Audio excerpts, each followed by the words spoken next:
Ghana to the world. We have brought small and medium businesses closer to their customers across the regions in Ghana with our SME support facilities. We have brought relief and smiles to the faces of families with our employee personal loans. With our cutting-edge technology and digital support, we take the burden of complex thinking off you, making life simple. That is who we are, as close as a partner. Bank of Africa. We are indeed the African bank with the global reach. Excellent furnishing in a real estate business is a great deal for survival. My struggles as a young estate developer were cut short when I discovered Furnart Ghana. With quality furniture made from the finest woods and amazing after-sale service, Furnart Ghana changed my story with every single home I built. It's a one-stop shop that serves the interests of clients with a variety of living room and dining sets, solid wood kitchen installations, wardrobes, doors, cabinets, beds, pergolas, floor parquets, and many other wooden product that will last a lifetime. With Furnart Ghana, all clients are offered the opportunity to customize furniture to their specifications, and the smile on their faces says it all. Thanks to Furnart, now your home can look beautiful with furniture that would last for generations. Visit Furnart Ghana today and share my story. Locate us at Yaniba Estate, Osu, Accra, or call 0303 966 085 or 055 278 4097. Think wood, think Furnart.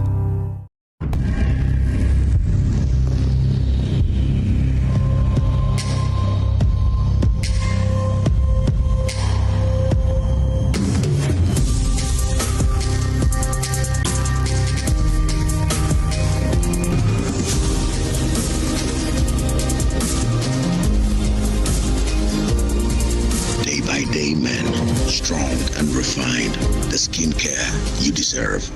Dream.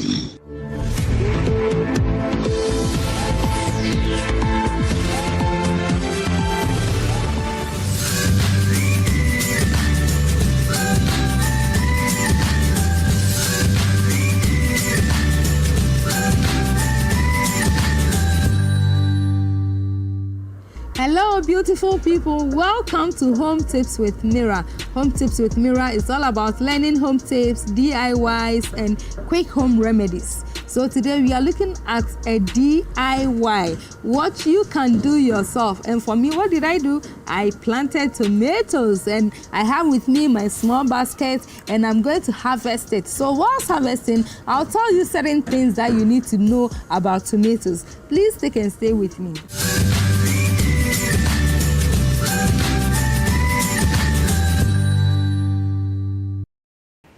There are different kinds of tomatoes, but they all fall under two groups. They are either indeterminate or determinate tomatoes. So determinate is when the tomatoes grows within a specific period of time, let's say 3 months. So within 3 months, it grows, it bears fruits, you pluck the fruits, and that is all. That is the end of the tomato life. And there's the other type that grows throughout the growing season. It can grow as long as a year, so far as it has favorable weather conditions and it is, getting all the nutrients that it needs from the soil. So what I have right here that I have plucked this fruit is indeterminate tomatoes. They can grow as tall as 10 feet.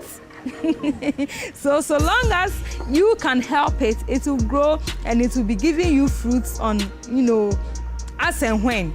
So what it needs is that for indeterminate tomatoes, because the vines are really long, you have to support them with a stake. You have to stake them. So that is how I was able to, do this. So as you can see, I have some ropes that I have used to tie them to support them.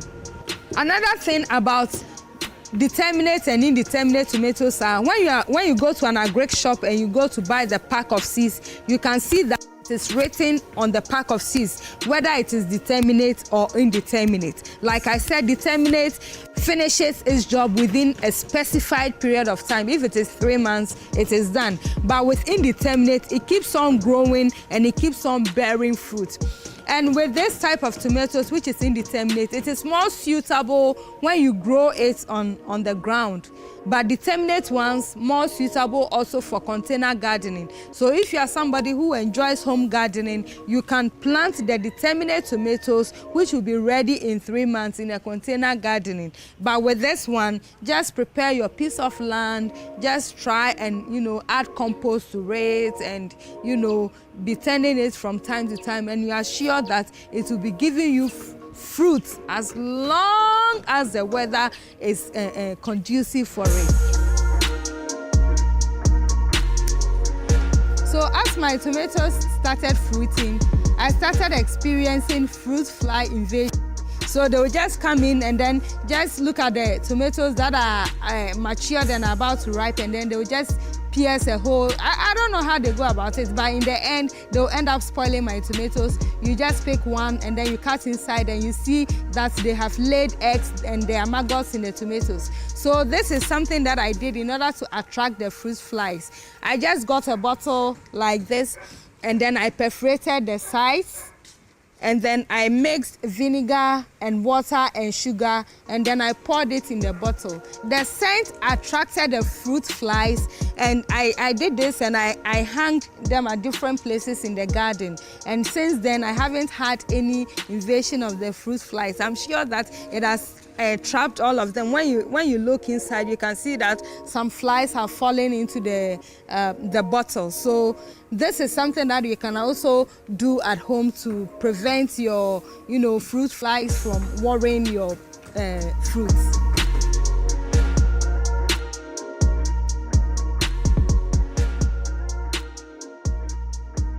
I have a basket full of tomatoes and I'm super excited.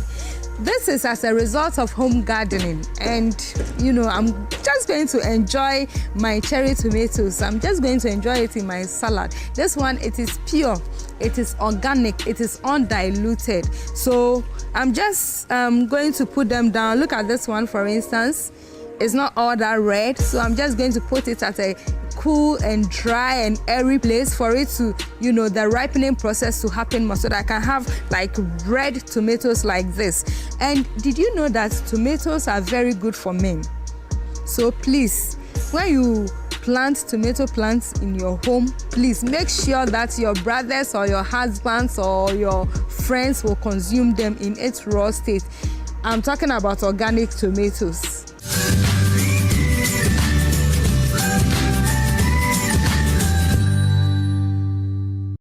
So please, if you have a backyard, please don't forget to do container gardening. Get a small bowl, bucket, bag, put some sand there, add some compost and try to plant something. Or if you have a bare piece of land like I have in my house, just put something in the ground and you are sure that when you take very good care of it, it can give you something like this, which is so rewarding. If I share this with my friend, I am sure and I know that she'll be super excited. Plant something today. Feed your family today. Well, thank you so much. It's been Home Tips with Mira. I hope you have learned something. Please don't forget to watch me again on this same channel. And don't also forget to like, subscribe, and share. Thank you and bye-bye.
MTN.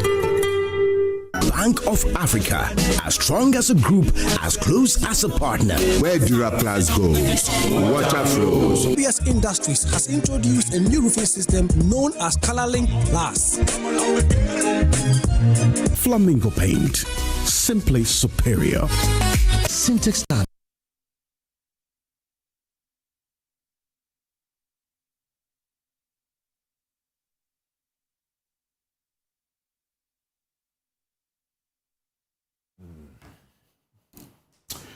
Engineers and planners, Ibrahim Mohammed's company, have been declared by the states as the winner of the Damang mine.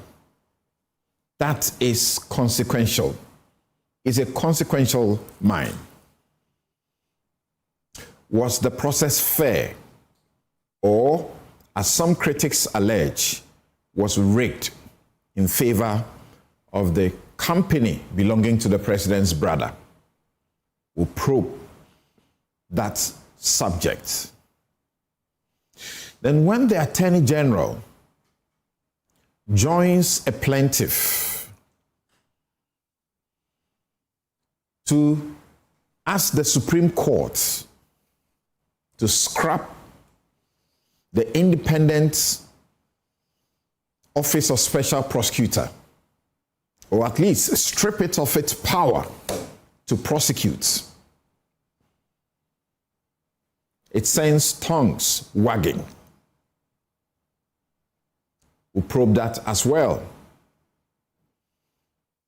In the meantime, Ken Ofori-Atta, the former finance minister, is granted bail, and as we understand, under very harsh conditions. What becomes of the deportation he faces and the extradition by the state?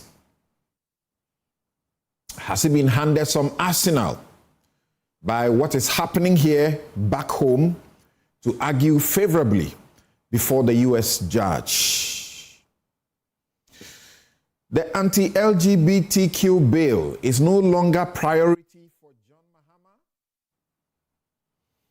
The Methodist bishop is angry. The Catholic bishops say, you are wrong. It remains a priority. Reverend John Ntimfojo leads the minority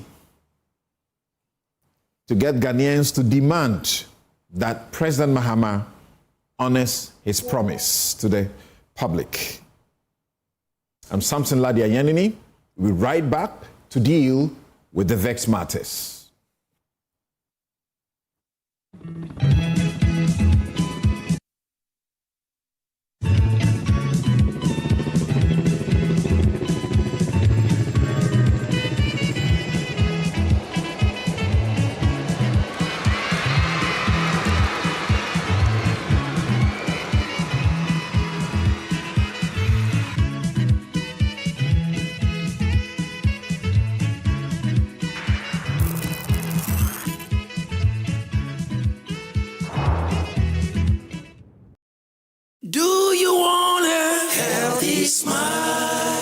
Persistent bad breath could indicate gum disease.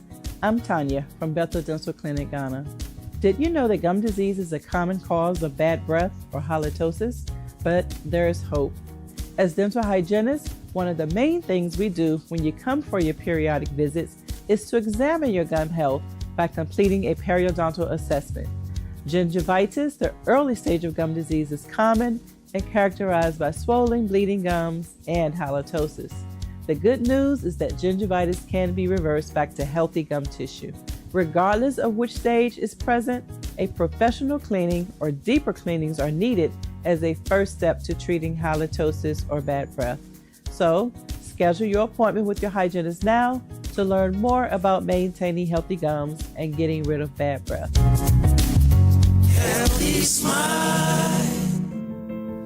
Discover Willow Lane, in Sakumono, one of Ghana's most prime community. These expertly designed 4-bedroom homes feature a private elevator, 4 ensuite bedrooms, private balconies, walk-in closets, and a gourmet kitchen and a maid's quarters. Perfect for families, executives, investors, and retirees, our community offers a swimming pool, playground, and 3-tier security for your peace of mind. Experience the ultimate in comfort, convenience, and community here at Willow Lane, Sakumon. Visit waylead.org or call 0240-111119 or 0308-040500 to book your tour today.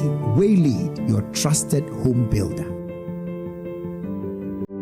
The Ashesi advantage. The Ashesi advantage. The Ashesi advantage. The Ashesi advantage to me is one of helping people to step outside the immediate surroundings to see a big picture.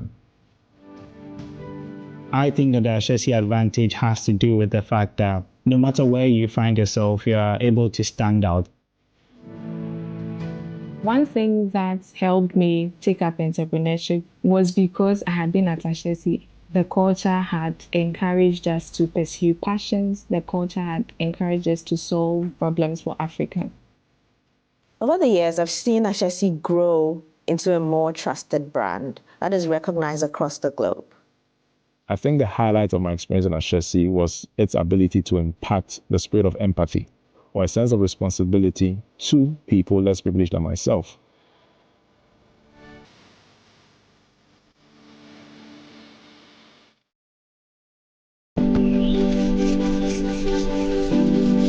Going to the library.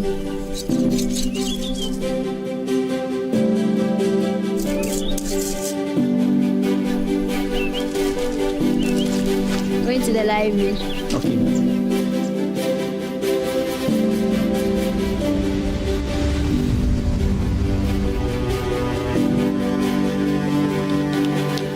I'm going for my graduation. Go well.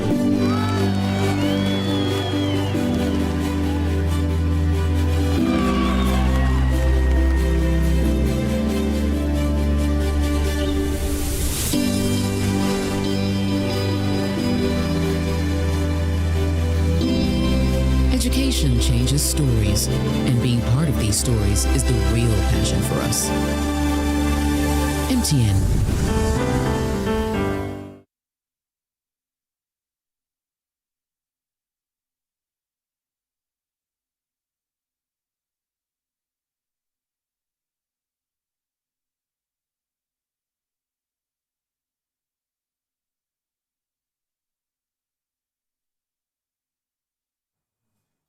You're welcome back. This is Newsfile. It's your most authoritative news analysis platform. Here on Newsfile, as always, we put Ghana first. And here is something at stake.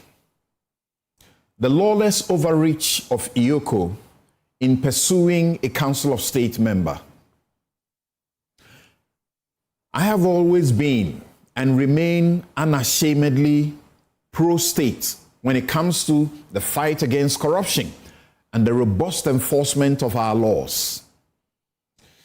It is this very conviction that led me just yesterday to share a press release from IOCO on my Facebook wall. That release declared a sitting member of the Council of State a fugitive from justice, a wanted man. In my view, the law must be no respecter of persons. And if an investigative body says a high-ranking official is evading them, the public interest demands we take notice. However, the feedback and documentation that followed that post led me down a rabbit hole into a reality far more disturbing than the initial allegation. It revealed a chilling masterclass in institutional lawlessness, where a state agency mandated to enforce the law has decided it is actually above it. The facts of this matter involving the Sesi Edem Company Limited and its owner, are now a matter of judicial record, and they are damning. On March 19, 2026, the High Court in Adenta was unambiguous. Justice Richard Apietu found that Iyoko had acted ultra vires, entirely outside its statutory mandate. The court found that this was a purely civil matter, and the claims of fraud, the claims of money laundering, all of that were unfounded. Iyoko was dealing with this matter as though it was a criminal enterprise, and the court said, you are wrong. On 3 different substantial matters set down by the court, it ruled in favor of the company.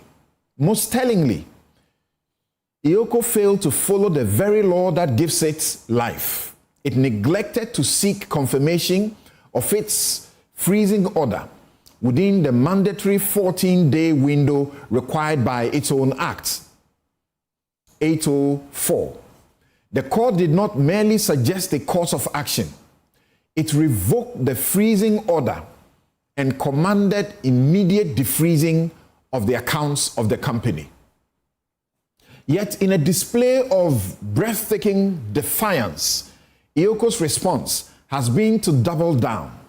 Instead of purging its contempt and respecting the finality of a court ruling, or at least appealing the ruling, the office issued a news release on March 30, 2026, and labeled the individual a person of interest. That is Gabriel Kwamega, the member of Council of State, and threatening arrest. When a state agency chooses to interpret a court order as something it can simply ignore because its internal preliminary investigations carry more weight than a judge's ruling, we have exited the realm of the rule of law and entered the realm of the rule of whim. So Raymond Archer and your men respect the law. By ex parte affoda, if a judge or the court gives a decision and you dislike that decision, whether it is wrong or however you feel it is, it must first be obeyed or it must be set aside before you can do otherwise. What I see is state-sponsored character assassination. If the leadership of Iyoko, its acting executive director, and the deputy who are being questioned in this matter, the president has been petitioned. Iyoko has also been charged, has also been petitioned on this matter. If they believe their mandate allows them to bypass Article 23 of our Constitution and ignore the judiciary, they are a danger to the very democracy they serve. Imagine this is a member of the Council of State. Do you know what is going on with ordinary people who are hauled before Iyoko? We cannot have a country where investigators become judge and jury, especially after a real judge, a court of competent jurisdiction, has already told them they are wrong. And that is my take. I'll be right back with my guest.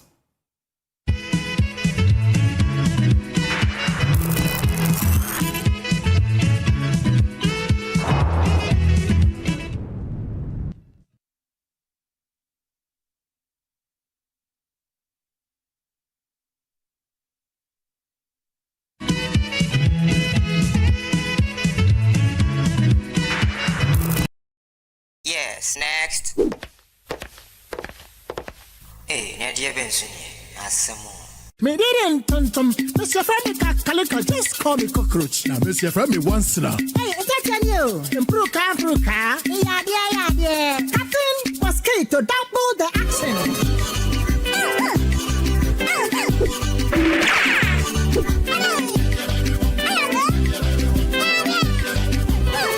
Me didn't sasso spray. Mr. Femi sasso quell. Yeah, go to my sasso.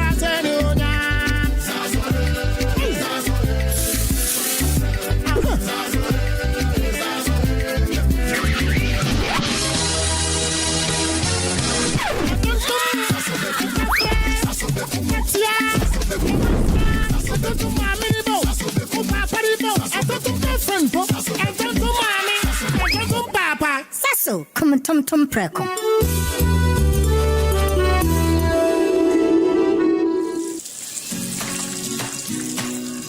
Mommy, good morning. Good morning, my son. How are you? I'm fine, thank you, Mom. How about you? I'm fine. Joe, I just saw your mom doing her usual morning routine. Like, it was just 2 weeks she underwent a major colon surgery. Bro, see, my mom is doing perfectly fine, and we're all excited about it. It was minimally invasive surgery, and the recovery has been very fast. Minimally? Hey! No, wait. What do you mean by that? So they offered my mom a laparoscopic colon surgery. Laparoscopic colon surgery, which we accepted. It turned out it was equally safe with a very fast recovery time, and the cost involved too was very, very reasonable. She was discharged 3 days after the surgery, and you can see her, she's on her feet again. 3 days? Just 3 days, bro. Mean Tuber Hospital, First Ghana Colorectal Center, aim to serve a peculiar health need. In Ghana, our gold is more than a resource. It's our pride. And at Gold Ball Jewelry, we celebrate that pride every day with craftsmanship that reflects who we are as Ghanaians. Introducing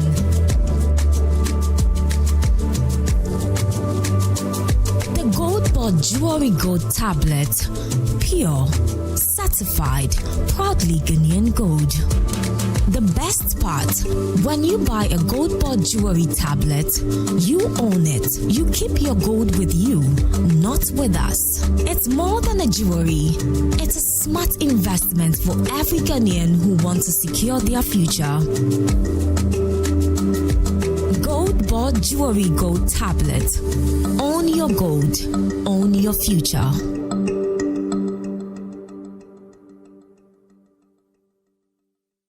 Turn your home and office design dreams into reality. Here at Lesh Fortune, interior design is our passion. Customized interior design solutions, top of the range products such as curtains and accessories, blinds and accessories, trendy for bespoke hotel, home and office furniture, top-notch space design services. I'm the CEO of Builders Estates. When it comes to putting the final touch on all my building projects, I look no further than Lesh Fortune for all my interior decoration needs. They bring your ideas to life. Turning your house into a home. It's more than just accessories. You need beauty and elegance, and the expertise is very important. That's why I choose Lesh Fortune Limited, because they have experience. Yes, indeed. With our many years of experience, we would excite you. So make that call now. Call us on 0244 265588 or 0302 811163. Lesh Fortune Limited. Lesh Fortune Limited, unleashing luxury with perfection, one space at a time. Lesh Fortune Limited. Hi, now let me share my wildlife experience with you at Safari Valley Eco Park. Welcome to Safari Valley. Our electric shuttle pulled up, and in no time, our tour began. We were surrounded by wildlife from the moment we entered the eco park. We were greeted by experienced tour guides who took us through orientation and how to better enjoy the experience. Watch these animals roam freely in their natural habitat, undisturbed by our presence. We saw zebras, sable antelope, brown cranes, mara, silky chicken, nyalas, Shetland ponies, and so many animals I just couldn't keep up. Our tour guides taught us so much about the wildlife, their behavior, and how to interact with them. I even fed them. We also went fishing on a man-made canal. Then we took a break to have lunch in this serene environment. All this amazing experience for this price for adults, this price for teenagers. It's a bargain. As the sun began to set, it was time to go back home, but not before dinner by the campfire. It has been a thrill of a lifetime, and I can't wait till my next visit. Safari Valley Eco Park, bringing you closer to nature.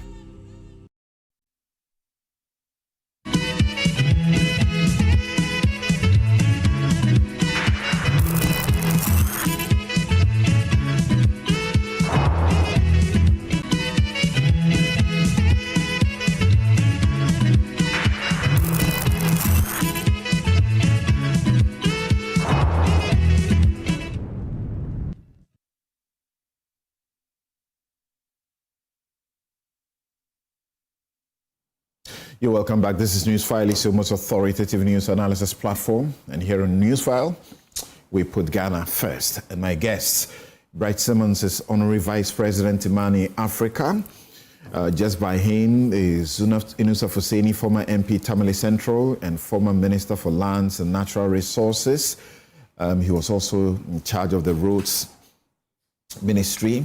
And with someone who was also part of that ministry, Hassan Tampuli, MP Gushong and Deputy Ranking Member, Constitutional and Legal Affairs Committee of Parliament. We will be joined by Bobby Banson, lawyer and lecturer, Ghana School of Law, also represents engineers and planners, and Oliver Bakavomawo, constitutional rights and policy strategy advisor, on the show this morning. Gentlemen, good morning. Thank you very much for making time to join us.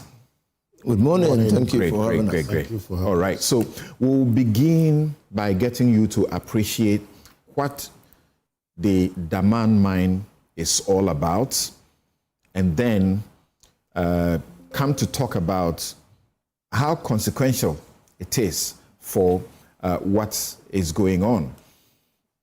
The mine is said to hold about 3.55 million ounces of gold, and as we understand, it is worth 17 billion US dollars using the current gold price. And those that put in a bid for it were Engineers and Planners Limited, EMP, Heath Goldfields Limited, Maripoma Mining Services Limited, Vortex Resources Mining Group. Obviously, all of these indigenous Ghanaian companies. I think there is a certain strategy to ensure that it's only Ghanaians who are in charge of this commanding heights, so to speak. But Hassan, I know I said good morning to you guys, but it's definitely not a good morning for you, because as I am hearing in your constituency and parts of the region, there's been a rainstorm and the disturbance is quite bad. Indeed. So that was on Wednesday around 9 p.m. thereabouts. So I started receiving calls frantically from different parts of the constituency. And by daybreak, it was so obvious that the windstorm has caused a lot of damage. And so yesterday I went to the constituency to assess the level of, destruction. So I started off from Limo, and I saw that the school block is completely, battered. In Zinendo, the same thing. In Durbala, the school block, there was nothing on top of the school block. The roof was complete, as if somebody went and forcibly removed and dumped them somewhere. And even the blocks, the block work had even come down. That's how heavy it was. That's how heavy it was. As a matter of fact, I do not know what will happen. So it happened at a time when we didn't have humans in there. We didn't have any humans. The students were also on break now. Okay. The story is not any different. And then the Gushegu Senior High School, the administration block is completely ripped off. So headmaster and his staff operate under trees. All right. Fortunately, some of the classes are not in school, except only the SHS 3 students who are going to be writing their exam. So they have a way of managing for now. But we really need, some support from corporate Ghana especially, and from, well-meaning individuals who are ready to support. On my part, I have put across about 500 bags of cement, okay, and 100 packets of roofing sheets, at least to start the process whilst we get support from... So the support you need is in terms of what? We need support in terms of especially roofing sheets. Okay. To tackle the school buildings for now. About how many school buildings? The school buildings that have been destroyed are about 12 or so. Oh. about 12 school buildings. That's the one that came to my attention because I haven't been to the entire constituency. So for now, we need cement, we need roofing sheet, and then we need 2x4 wood for the roofing purlins to be able to hold. Right. Let me take just a word from Yunus of Seni. We're coming to our matter of the Damang mines. You have been former member of parliament for Tamale Central. What information are you getting in respect of the rainstorm? Well, so let me say good morning to my good friend and brother, Honorable Tampule, by Simon, a very long time, and to your good self. We have been speaking on and off. So yesterday, I went onto the Facebook and I saw the level of destruction that had occasioned the Gustavo constituency by virtue of rainstorm. So when I came in, I really felt for him. I mean, I was surprised that he is here because the level of destruction is really catastrophic. And when it happens that way, you are really under pressure.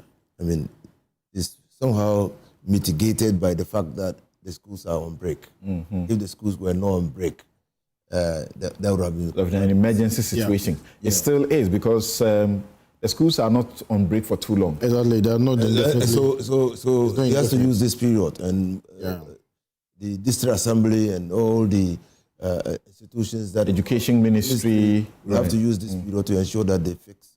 Or a special intervention from the presidency. Easily. Really? We cannot rule that out, can we? But the fact is that there has been very devastating destruction in the Gushigu constituency. So over a dozen schools all come down. Roofing sheets are blown off, and this is what we see when the rains are about to start in the north. The storms are heavy. I mean, just last week you have read about what happened in the Navrongo area, that the administration block was ripped off totally. When the rains are about setting in, the storms are really very disastrous. Okay. So the appeal for support from the Member of Parliament for Gushigu is on. Please go to their aid, Corporate Ghana. Let's help them. We will watch and listen to these comments and come back to the studio on the EMP winning the Damang mine. Anybody to basically gauge what we have done in terms of our work, they must make reference to the provisions in the LI 2170, provisions 257 all the way to, if you like, 265. That is the governing provision in the law as far as the conduct of tender process for the grant of human rights is concerned. So our work should be judged against the provisions to see whether we have complied with the law. And that was what the tender committee did by going in accordance with the law and concluding its work and submitting to the Minerals Commission, which in turn submitted a commission to the minister. Now, you spoke about the issue of, to paraphrase your question, that the government has accepted the recommendation and it was too quick. I don't know what you mean by that. The committee has finished its work. It has submitted the recommendation to the government or the minister, and the minister has the power to now take a decision. But don't forget that even in the ordinary course of things at the Minerals Commission, where mineral rights are granted through the first come, first served principle, usually when it gets to the ministry doesn't really take much time in responding in terms of approval or disapproval. So within the industry, that is standard practice. There's nothing concerning about that. I just put that on record. Nobody in this country, and a matter of fact from our side, is against Ghanaian participation or ownership in our natural resource exploration. That must be made clear. But all that anybody would be against is a nature in a manner that these allocation of concessions or mineral rights or mining leases will not is so transparent that any other Ghanaian or every other Ghanaian could not have the same opportunity and time space to be able to participate in that. And as much as I agree with the airline that talks about it's based on first come, first served basis and people, this one was an open competitive tender. That is what the ministry would want us to believe in.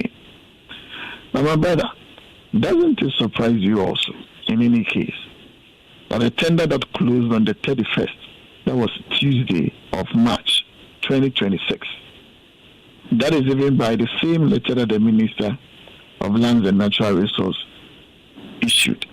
That is the first page of the letter, and if you read the last paragraph where it indicates 4 companies that came in, the tender bid closed at 1600 on Tuesday 31st, and today is about the 7th, just exactly a week, when we had gone for 4 days off.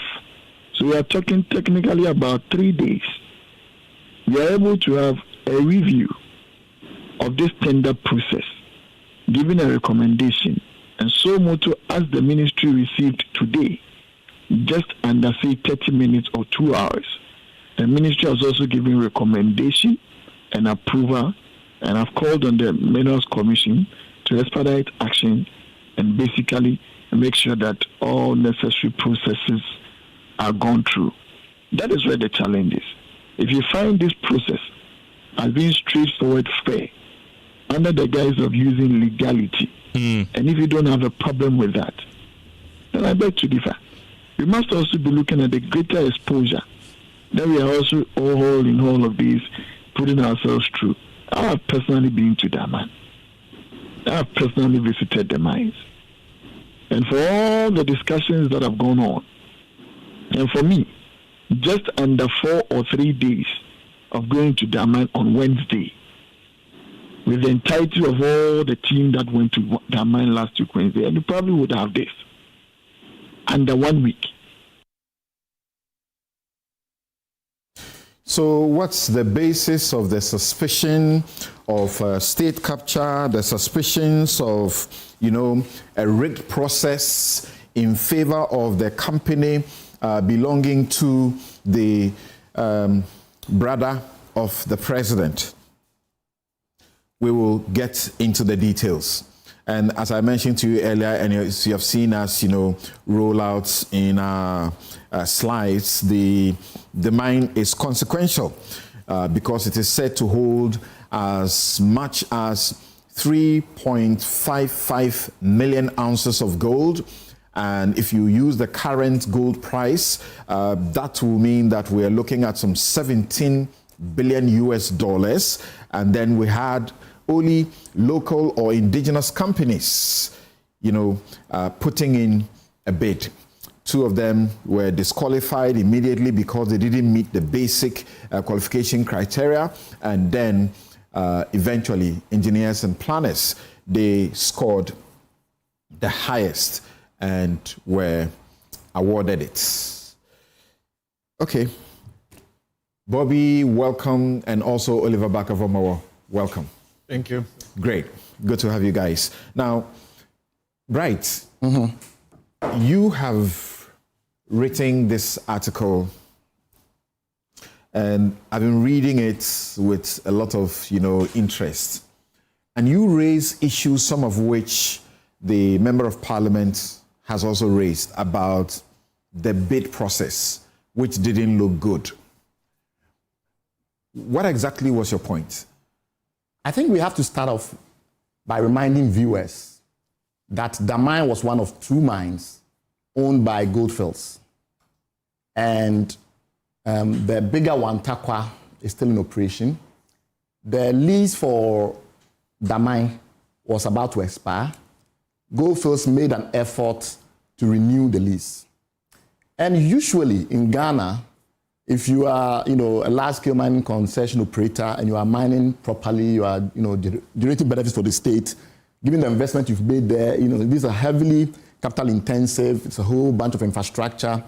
If you submit an application for renewal, it's very rare to be denied. That's the starting point. So if you look at our history, It is very rare that a large-scale mining operator will be denied renewal.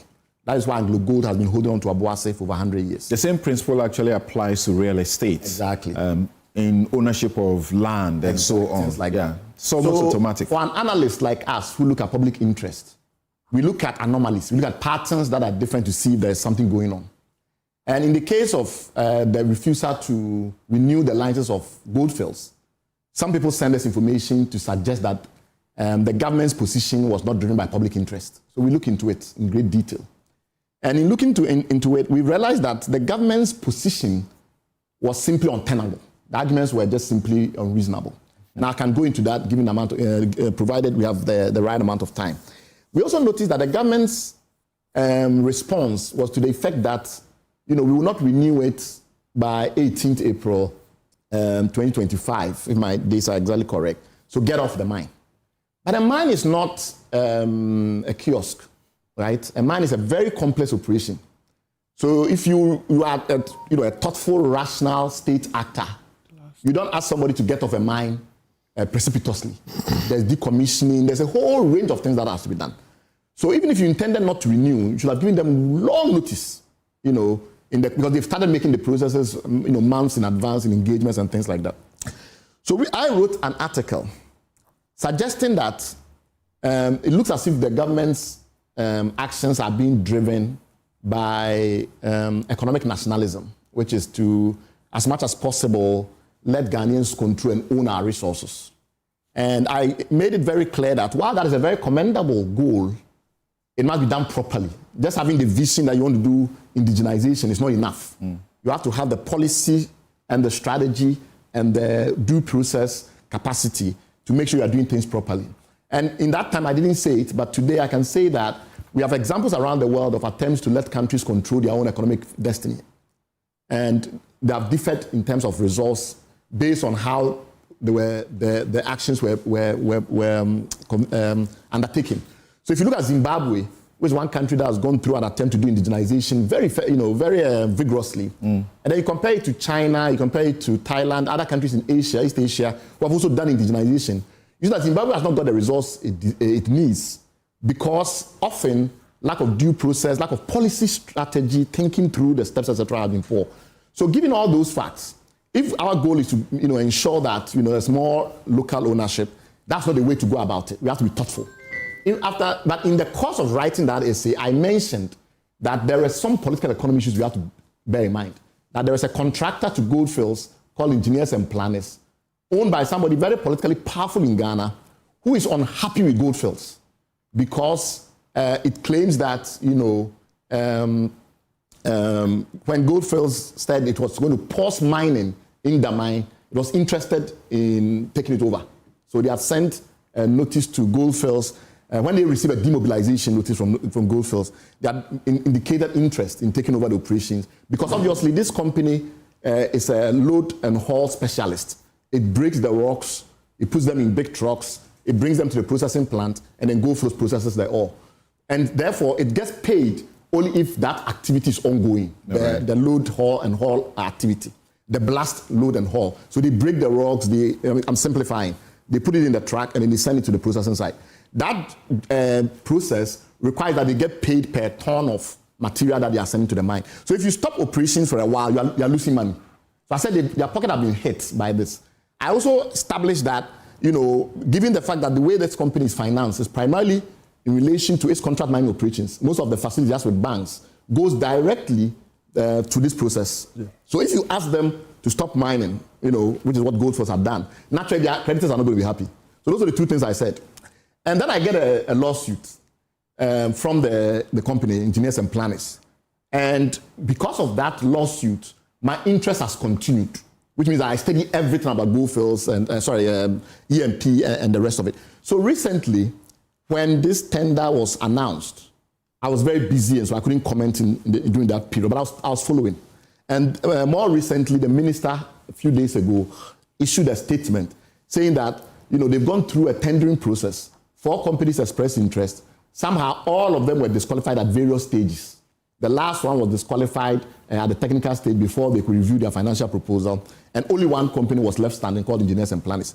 So the full curve of this is important to understand because you have to first ask yourself, what is it that Goldfields wanted to do? Because Goldfields has issued a preliminary feasibility study. That had a whole bunch of things. That the government said they didn't like what Goldfields was presenting, refused to renew the license. And then the minister has proceeded at this point to tender the right to apply for the lease and said the president's brother's company, as you describe it yourself, has won.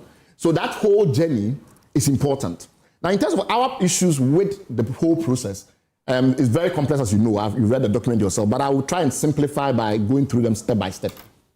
The first issue is that by law, the minister has no power to decree that a lease in Ghana can only be won by, awarded to a company that's 100% Ghanaian owned.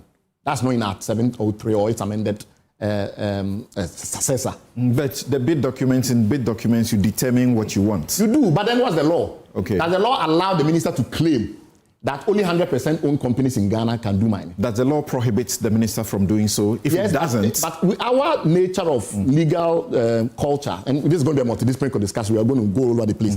The minister, when he decides to limit rights, including companies that are registered in Ghana but are owned by foreigners, has to do so consequent to law.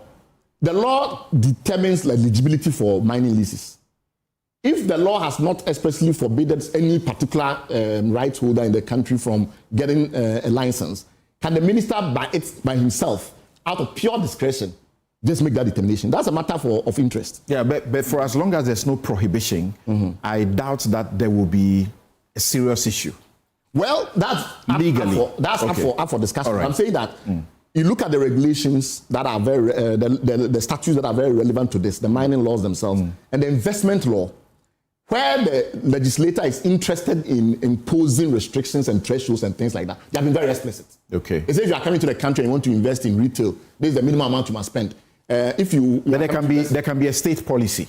There can be policy, but policy where you are now excluding a whole group of actors in the economic landscape of the country must be backed ideally by law. So if that was our intention, my view would have been that we should have made explicit that policy as part of the body of laws that the body of policy we have, and then gone ahead and then started to make laws that allow the minister to do that. Anyway, so that's an issue that is interesting. The second thing is that it comes at the same time that we've gone and passed the Ghana Investment Promotion Authority bill into law, seeking to actually make it easier for foreigners to own more of the economy. So that to us tell us that the government doesn't actually have an overriding policy to do this. And this decision to limit to 100% Ghanaian owned was deliberately designed to support somebody or a particular company. Because if you wanted to introduce mass indigenization of the economy, then you would at the same time be lowering the threshold for investment by foreign investors. That's not but how would they know ahead of time that those who will bid, that particular company that there's an intention or suspicion to favor will win? No, I'm saying that if you are trying to exclude as many eligible and qualified bidders as possible. Let's say there's a company in Ghana that wants to bring 40% top mining company as a joint venture partner. And by doing so, their technical capacity will be extremely enhanced. If you say that only 100% owned Ghanaian companies can bid, automatically you exclude them. So this is of interest anyway. The second thing that we worry about is Damang is a very complex operation. Because of my issue, I've had the chance to interact with geologists, a whole range of people who are extremely knowledgeable, not necessarily about Damang, but about the kind of rock that is there, etc.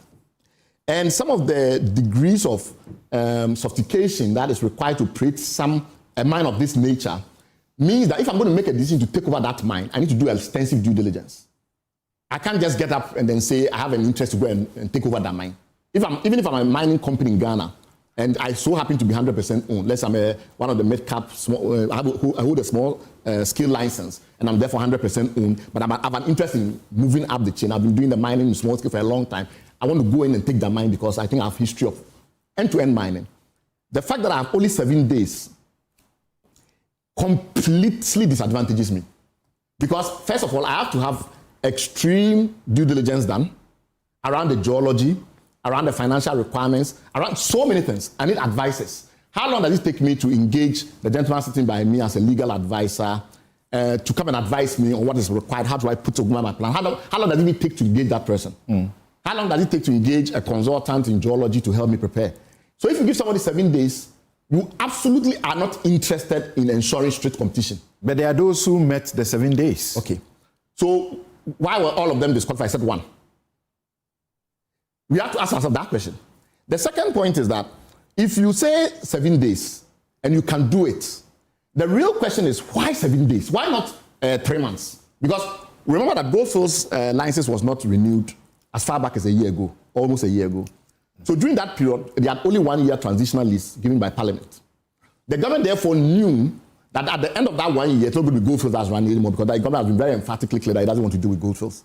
So over the whole year, that whole period, you couldn't create a pre-eligibility process, a pre-qualification process, ask people to express interest, do market engagement, and then wait till the last minute and then say that 24th I announce the documents that describe the process, then arrive on the internet on 25th. And then by 31st, finally, we impose that as the deadline, saying you submit. But there's no evidence that any of those who put in a bid was disadvantaged.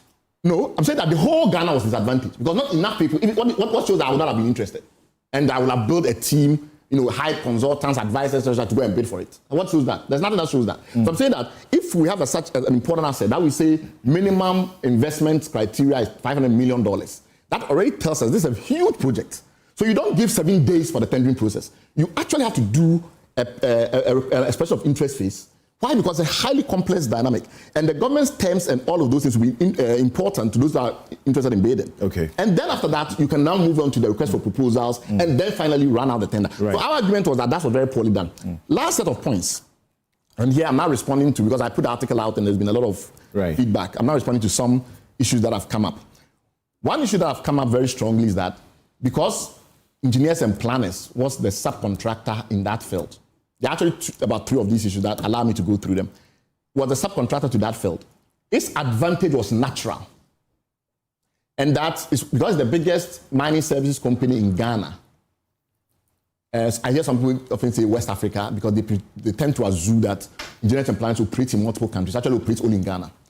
And when they say it's the biggest mining service company, it's naturally positioned. They operate only in Ghana? Yes. Not in Liberia? Currently. Not in Liberia? No, Liberia, that kilometer contract was terminated long ago. So I don't know why people keep bringing that. But anyway, but that tells the experience they have, I suspect. Okay. All right. So here is what is different. When you want to look at the sequence of activities within a mine, and you look at the profile of a mine and say, what is the range of skill sets you need, what is the resource base you need, etc. One of the easiest way you do that is to look at the expenditure of the mine and look at where the money goes when they are operating the mine. You look at Goldfields, that's Abosso, which is the subsidiary that owns the mine. If you look at their books and you look at their expense for 2021, you get something in the region of almost $180 million in cost for 2021. Of those, about 1/3, that's about $68 million, is dedicated to mining. Now, within mining, blast, haul, and load is a subset of mining, right?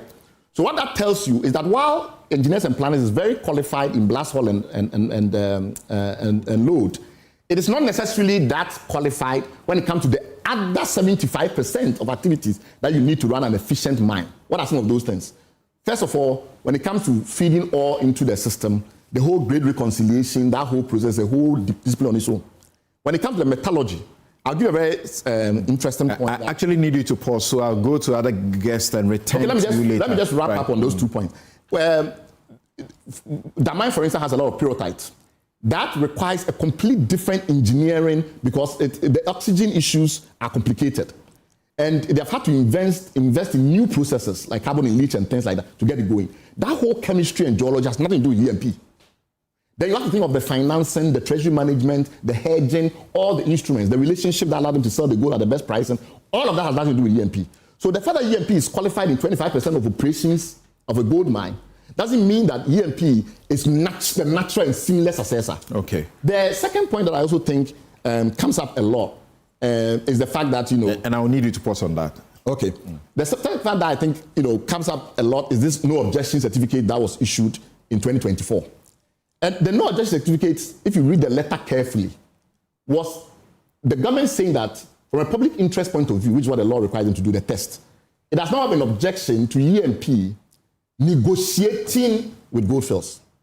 It has nothing to do with the government saying that come and take over the mine, because the government didn't have that power. It was owned, the lease was owned by Goldfields. if GMP wanted to buy Abosu Goldfields and therefore now have own the lease, that process will be entirely different from this situation where the resource is reverting back to the state. And after it's reverted back to the state on April 18th, we now have a completely open field, and anyone who wants to now get that lease must go through the process, which includes having a bankable feasibility study, which EMP could not have prepared because they didn't own the mine and didn't have the right to prepare a bankable feasibility study. All of this to say that the 11 days that are now left to when the lease expires does not allow the government time to go through all that process of doing that lease allocation, going to Parliament for ratification, etc. So ultimately, by 18th April, we expect that lease to revert to the state. And having reverted to the state, we can now go through the process properly of doing that allocation. And we expect that all the laws and the rest of it will be followed. Right. And we follow up with an RTR request to get all the documents related to this tender. Right. In 1 minute, I want you to tell me this. Does it not matter that this process was so transparent that they projected it to the whole country to see? Well, they projected it to the whole country to see. Does it also not matter that EMP only recently acquired the Black Volta Gold Project, and now you can say, and in that process, won it through the previous government, not actually in the current government. Do all these not matter? That first, they have some experience, they've gone beyond the job that they used to do to mining. So first of all, they did not acquire Black Volta in the previous government. They acquired Black Volta now, and I'm not even sure it's been acquired. The process started long before. Well, they made efforts to buy from. So it's like they made efforts to buy from Goldfields, and Goldfields didn't sell to them. And which is why we are here.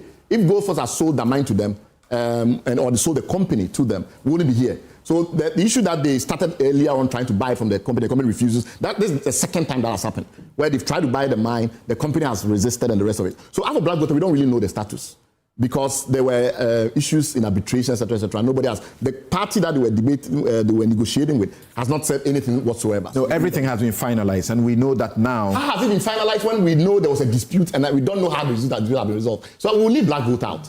The second issue which you raised, which is that transparency. Transparency is because if you're doing a tender, right, and you are saying that anyone that is interested in holding this, the tender is almost like a pre-qualification process. And the minister's language, the reason why I was so hard on the minister, is that his language appears to suggest that he's instructing the Minerals Commission to just give the lease to EMP. That cannot happen. There's a whole range of regulatory issues around EPA, water resources, etc. That must all be concluded in time, as well as publishing it on the Gazette. And there are time-gated processes that must be happening when you publish the award in the Gazette, etc. So that is my big issue. Transparency was inevitable because you want to do a tender, so you have to invite people. But the process of that, through which that was done, where they waited to 24th before doing the announcement, 25th before the documents appeared online, then 31st, automatically they say, not automatically, they insist that by 31st, that deadline must be respected. That is not, I think that's a rash process. That's not very carefully thought through. All right. That's going to leave us to the limbo that we'll see on 18th April come that day. Okay. So you've just been listening to Bright Simmons, and I intentionally gave him some, sufficient time to be able to canvass the matters that he's already raised in his article that I referenced earlier. A number of issues he raises in that article, he's tried to convey them to us, including the circumstances that suggest that something was really rigged in favor of the EMP company. Now, let's bring in Bobby Banson. Okay. Bobby. Something. You just handed me this documentation. Yeah. I suppose this should be over 1,000 pages. Should be almost close to 1,000, maybe 500 pages. Yes. And I've been trying to look through, and I'm seeing a couple of documentation that I've been familiar with already. And this is the bid documentation. Yes. So what? You want it fairly? Something. There are a lot of factual inaccuracies with what Mr. Simmons put out. Mm-hmm. And because he says that some people sent him some information And based on that, he decided to be interested in the process. 1, Goldfields did not stop mining. That statement is not true. Every mine has a mine plan. So when they start, they have a mine plan. You blast the rocks, you put them there. There's something they call stockpile before you feed it into the machine to process the gold. So Goldfields decides that EMP is the only contractor. I heard him say that EMP does 25% of the work alone. I'll come back to that. Now, Goldfields decided per their mine plan to let the contractor blast for a very long time and then keep the stockpile. So for about 2 years, it is true there was no blasting. It doesn't mean that mining had stopped. That is why for the 2 years, Goldfields never stopped, sacked employees or recorded losses or EMP recorded losses because the other aspects of mining operations were going on. So the fact that blasting of the rocks stopped does not mean mining stopped. For the 2-year period or so that blasting stopped, there were enough stockpiles to feed the plant. So it is not true that because Goldfields said mining had stopped, EMP was not earning money because we were feeding the company as part of its contract was feeding the plant with the stockpiles that it had kept. Why do you want $740 million? When you were talking, nobody spoke. Please, okay. Can I talk? Right, so let's hear him in full. Yes, go on. And so it was not true that mining stopped. The stockpiles was being fed into the plant as part of the process. And so for the 2 years, EMP was still paid. Now you have asked for why there is a dispute. That is a matter between the parties they are settling. I'm not going to discuss that here. We'll discuss it though. It's not your program. If you want, you can set the agenda. Something. The second thing I want to say is that it is not true that EMP conducts only 25% of the work on the mines. It is never true. I don't know if Mr. Simmons has been to Damang before. If you go to the plant, you will not find more than 2 Caucasian or white-skinned persons there. Not more than 2. And they are technical. Everything from beginning to the end of the process, entire mining process, is by Ghanaians. In fact, the workforce of EMP on Damang is even more than the workforce of Goldfields themselves. Now, the plan, as the minister had said, there is not going to be a single job loss. There's only going to be change of ownership of the lease. So if a new lessee is given, it doesn't mean that the employees must go. And like I've indicated, I saw only 2, the entire mine, only 2 Caucasians. Everything else is Ghanaian. So if a Ghanaian... At that point, are you saying that Goldfields doesn't have Ghanaian employees? I don't understand the logic of that. So hold on. It has Ghanaian employees. Thank you, hold on. Yeah. But I have just said that it is Ghanaians that are mining the mine. But and I said that... EMP? Yes, I'm telling you that Goldfields employees on the mine are less than EMP employees on the mine. But when you say there are 2 white people, I don't understand how that comes. Something, I hope you are considering the time. And if it starts and I do that, nobody should complain. Now, there is nothing that is going to change in terms of personnel. And so whoever was doing whatever, as the minister has said, as has been said previously, will still be maintained. So the capacity is Ghanaian homegrown and will be developed. Now, if you go somewhere in his article, he indicates that EMP should be allowed to tag along with the multinational until it is able to grow and then be able to own a mine. Therein lies the problem.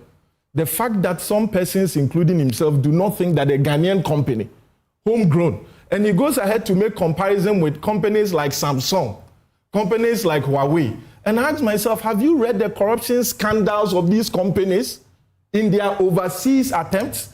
And you say that because EMP is not currently doing any contract in any other country apart from Ghana, it should not be hailed as a national champion until it does that. Then I ask myself, then what is the purpose of advancing? This is EMP company, was awarded the contract for Damang, not to tender. If he doesn't know. Goldfields did not do a tender and awarded the contract for Damang to EMP. The contractor that Goldfields gave the contract to BCM walked out on a Sunday in December, I think 23rd December 2018. Goldfields then calls EMP on 23rd December. We beg you, mobilize to Damang immediately. 24th December 2018, NDC was not in government. That is why I shrink when they want to compare it to because party is in power. But that's a different job. No, it is the same Damang. I'm talking about Damang. No, that's not taking over the mine. No, but I'm in talking the about manner technical that we capacity. Okay. Because he made mention since 2018, that, yes, you say Damang is the hardest rock. It is true. It is deemed to be the hardest rock in Africa. But if the owner of the mine in 2018, without going through a tender process, handpicked EMP to come and be the sole contractor of the entire mine, it should tell you that they believe in the technical capacity of EMP. That is why since 2018, EMP has been the sole miner on that land.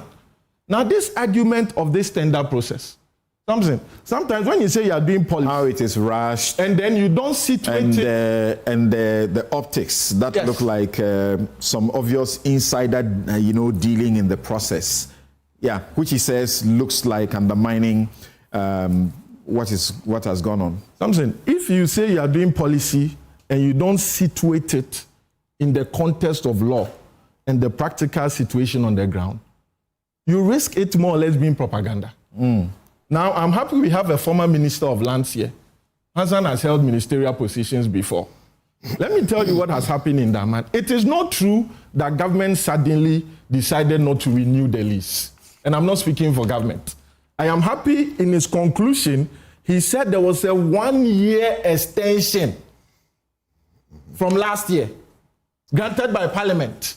So the Goldfields lease actually expired last year.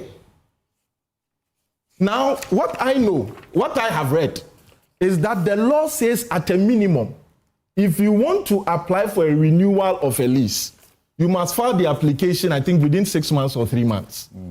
The letter for renewal that I saw was outside that ambit period. I have not read any official document from the ministry saying why they did not grant the lease. What I know is that the letter for renewal that I saw was outside that window by the law. Now, you have seen that Goldfields has never issued any statement that they are unhappy with government for the non-renewal. You have not seen any statement for Goldfields. Why would they? Now, after the renewal was given to them for a 1 year, there was an agreement that after the 1 year, by the 18th, you will leave. The mine would either revert to government, as it were, or government would direct what next to do in respect of the mine. There has been expressed, and when you say that companies were given 7 days, I'm saying that, has he spoken to these companies? Something, I am aware that some of the companies that submitted these bids had expressed interest last year to the ministry. But the processes as are known in the public do not reveal that. No, that is what I'm saying. That is why you have not seen any of the companies complaining about the process. In this country, they should complain in this country. Right, but you are here talking. I don't run mines. I'm not regulated. I am very happy you say so. You understand the process. You don't run mines, so you don't understand the process. You don't run mine. Do you run a mine? I have been there several times. That is what I'm telling you. You've got to see the mine. Oh yes. No. What are you talking about? Let me finish. My brother. I have practical experience that you do not have. But remember, Bright, hold on. Remember, it's not Bright alone who is complaining. No, I'm not. And remember also that I hope that when you come to this discussion, you don't forget that the public suspicion is a natural one in the circumstances that engineers and planners find themselves. So it is almost impossible that they win something that belongs to the state without the public seeking to ask questions. I agree. That is why I accepted the invitation to come. And Akwesi Konedu, you heard him earlier, Deputy Ranking on Lands and Natural Resources, is also suspicious that these things were rushed. And he can't believe that they were genuine. From where I sit. If you read the Minerals and Mining Act, Section 40, I believe, states categorically that the minister cannot grant a mining lease where there is an existing mineral right in respect of that space. Okay. It's very clear. As it stands now, the mineral right in respect of that concession expires on the 18th of April. And so per section 14 of the Act, the minister or parliament cannot grant or ratify a mineral right where an existing mineral right is there. So we must make that clear. So there is no way a lease or ratification would have been obtained before the 18th of April, because that is section 40. Right. Now the minister and the Minerals Commission decided to do a tender in respect of this. Now, I'm not speaking for the minister, but if I were the minister, maybe I wouldn't have gone through this process. And let me explain why. When Goldfields were exiting or decided that the 1 year is coming to a close, we will leave. Goldfields wrote a letter to the minister that because of the peculiarity of the Damang mine, it is important that you let the current operator continue. That letter is there. Mine owner. You keep mixing that in. I think it's a very serious. No, I'm going to explain the difference. Please make a note. Make a note. Can I explain the difference? Yeah. Yes. The minister said, Goldfield said, it is important that you let the current operator continue operating the mine. That's not the same as owning the mine and running the mine. But you are making proceed as if it is the same. Now, if you look at the invitation to tender from the ministry, they said they are asking for a strategic investor to operate, that is one, and to be a lessee of the mine. And so the minister's invitation to tender was for twofold. One as an operator, and then the second as a lessee. Now something, because of the peculiarity of the mine, if you look at the airline, the one that the minister says he's doing a tender based on the airline, the airline has 3 conditions for the minister to do a tender. 1, if there is more than one person that has showed interest in the mine. 2, if the mine is vacant. 3, if the government has sufficient information in respect of what is in the mine. It is only when these 3 conditions are met that the minister may, it is even discretionary, decide to do a public tender. Now, because of the letter from Goldfields and the transition process, a transition team was already set up. The transition team was made up of representatives of Goldfields, representatives of Minerals Commission, and then the representatives of the operator. Now, because EMP had been operating from 2018, EMP had to have a representative on the transition team. And so all the processes and the procedures did not just start only yesterday. Now, when the minister decided to announce a tender, at that point in time, we all have to now go through the process as has been announced by the ministry. Now, let me explain why I don't think the 7-day period, as they have been mentioned, was rushed. I had indicated before that 2 other companies had expressed interest in the mine last year. So they were all aware that this is going to happen in terms of there has to be, when there's more than one, there has to be a bid. When the email was sent inviting, all those companies that had expressed interest were sent emails. We received in Ghana, who may also be interested. Yes, go on. Go on. Those companies that had expressed interest, and there were 3 of them, Vortex, BCM, and EMP. We received emails from the Minerals Commission that pursuant to your expression of interest, there's going to be a bid. Beyond sending those emails to these companies, then they published the invitation on their website. So if Goldfields, as far as I'm concerned, had not expressed interest before. But when the ministry published, the Minerals Commission published the invitation to tender on their website, they decided to tender. And let me tell you something. The part of the ITT required that the bid will be open at 4 p.m. on a certain day. All companies that had tendered should be present so that there will be transparency. Something, do you know that on that day it was only EMP persons that were there? They didn't expect anything different. The others didn't expect anything different. It was only EMP that were there. We got there at 3:30 and waited. We were called in at 3:59 that we should get ready to go upstairs. They are going to open the bid. Whilst the bid was being opened, I don't know whether, but I'm going to say it.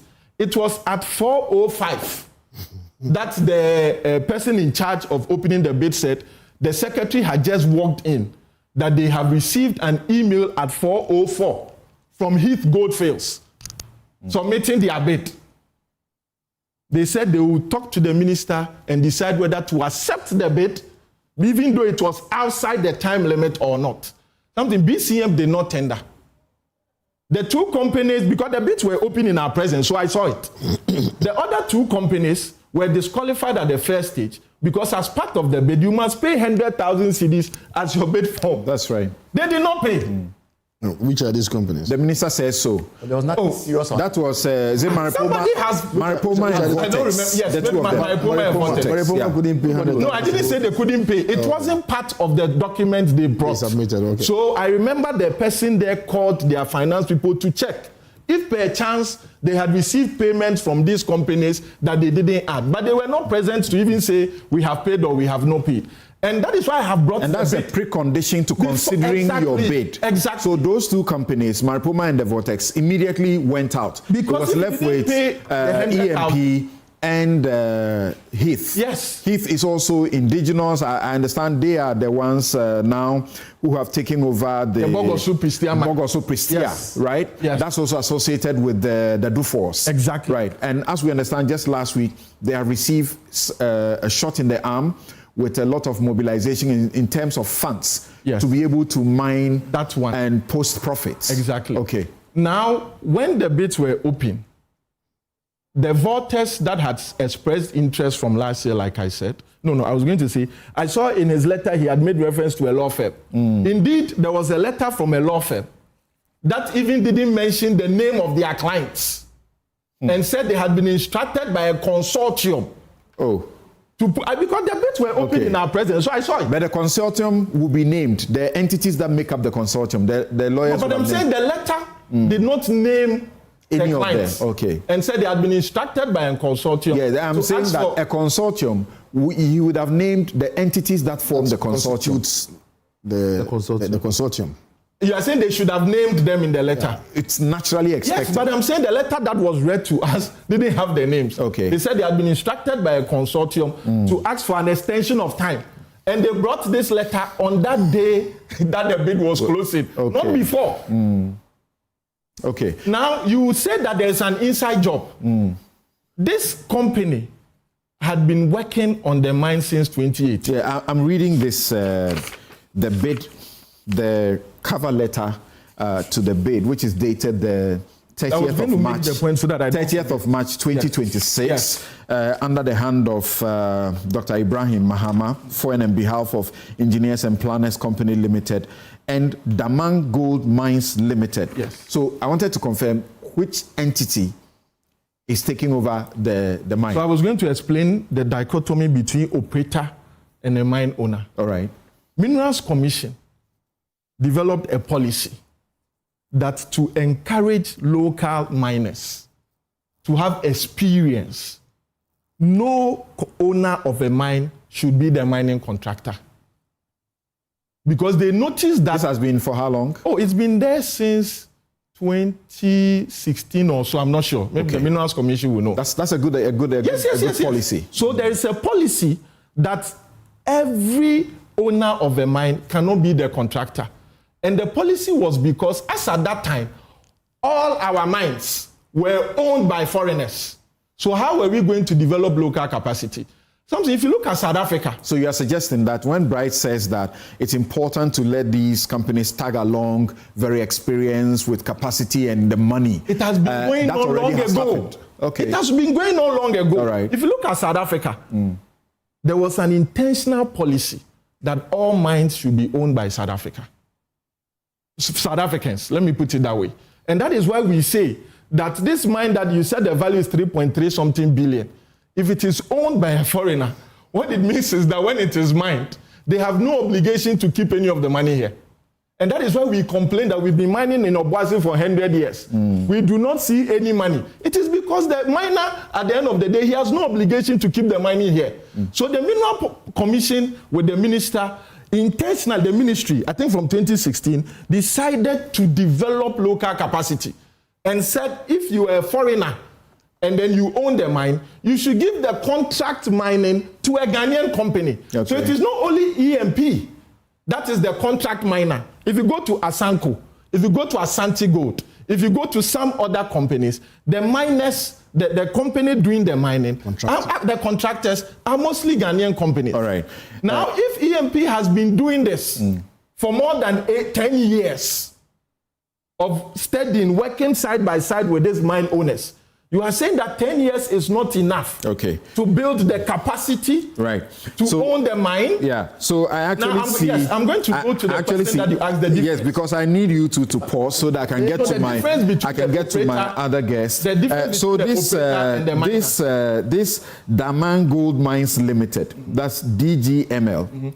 When was it incorporated? It was explained in the letter. Yes, it says that it is a special purpose vehicle. It is a limited liability company duly incorporated under the laws of Ghana with its nature of business, including mining activities. The company was incorporated as a special purpose vehicle to apply for the mining lease in respect of the Damang concession, while EMP will be the operator contractor on the mine. Exactly. So EMP will still do the job he was doing for the gold fields. Because when you are LSC... And then it says DGML is part of the Jata Group Holding Limited, which is the holding company of Engineers and Planners Company Limited and Azuma Resources Ghana Limited.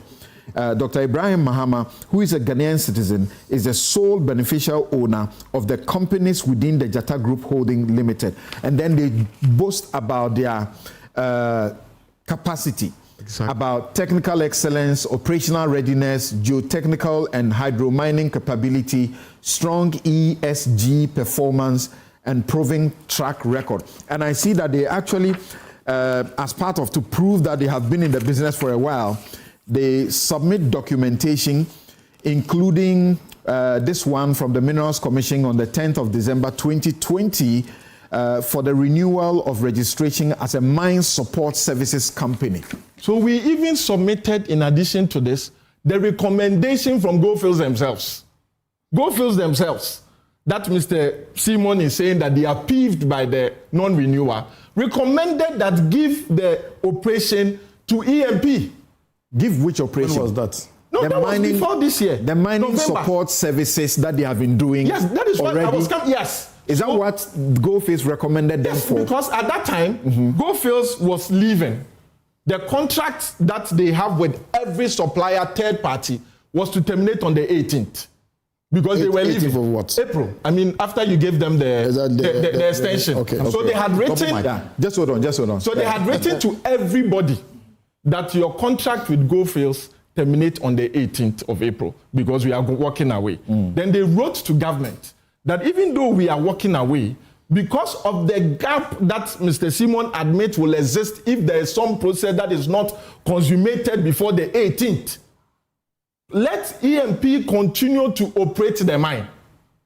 So as a contractor, to use the layman's language, but so you understand. They were still interested and wanted their lease to be renewed, which was denied by the government. This letter in November was after. So you see, there's timeline. A parliamentarian is here. Goldfields' lease expired last year. They went into an arrangement with government that even though our lease has expired, give us an extension of 1 year. Okay. When that 1 year expires, we will go. You know, so easier. They approved that. When that 1 year expires, we would go. Government gives them that extension. They are working through that 1 year. After that one, they never applied for a renewal because the decision not to renew had already been taken. Yes. And then they had agreed for only 1 year extension. After the 1 year extension was given, that was when they wrote a letter. Because when government gives you the lease, government does not determine who you. That was when the extension was about to expire, then they wrote a letter saying what? That even though we believe, they wrote the letter, I think in November last year, that let EMP continue to be the operator. for whoever gets the mines. How they are. Wait, let me explain. Because at that time, and it is still the case. Revert to the government. Yes, the lease, the reversionary interest is in the government of Ghana. Easily. And so they will say that even though you, government of Ghana, would be the owner of the Proceed. even though you, government of Ghana, will be the owner of the lease, we are recommending EMP to you that EMP should continue as the operator because of their excellent technical capability. Help my audience. Yes. Are you suggesting, and that's where I want you to hold on, so I go to the other guests and then we continue the discussion. Are you suggesting that when they applied for a year's extension, they have not sought after the 1 year extension to remain? No. There's no documentation that we cited to that effect.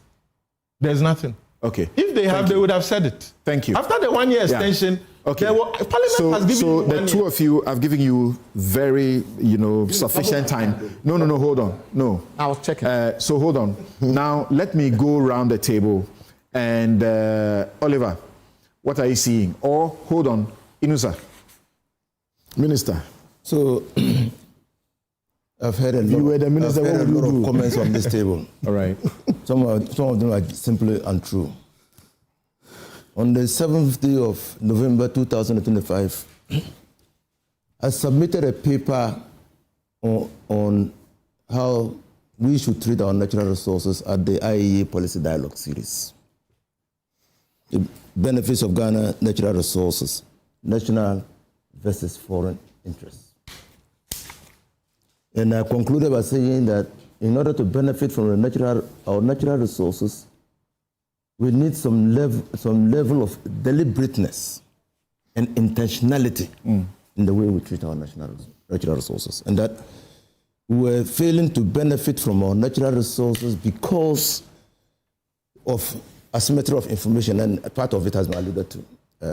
We, the citizens, do not know even what is happening. And on this table, I'm surprised that we seem not to know what has happened in the Damang case.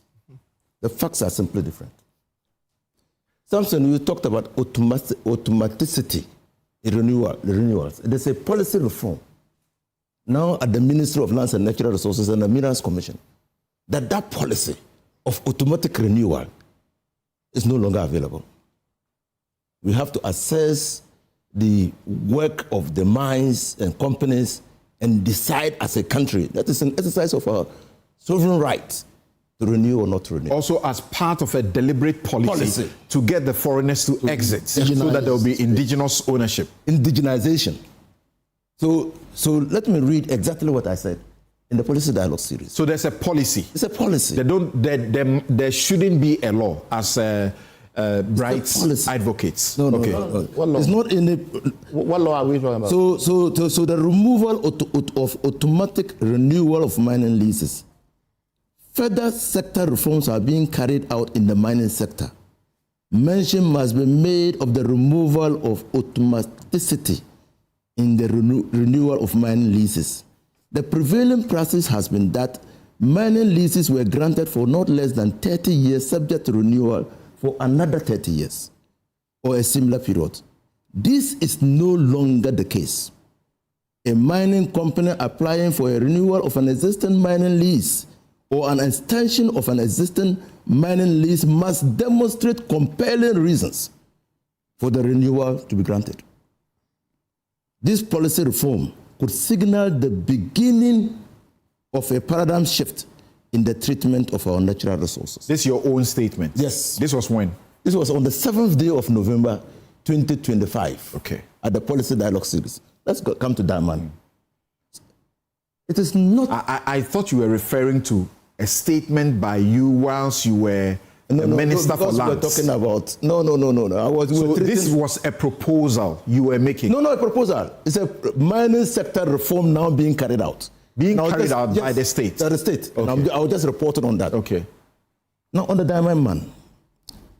The Damang mine located in Western North region is a case in point about the reforms.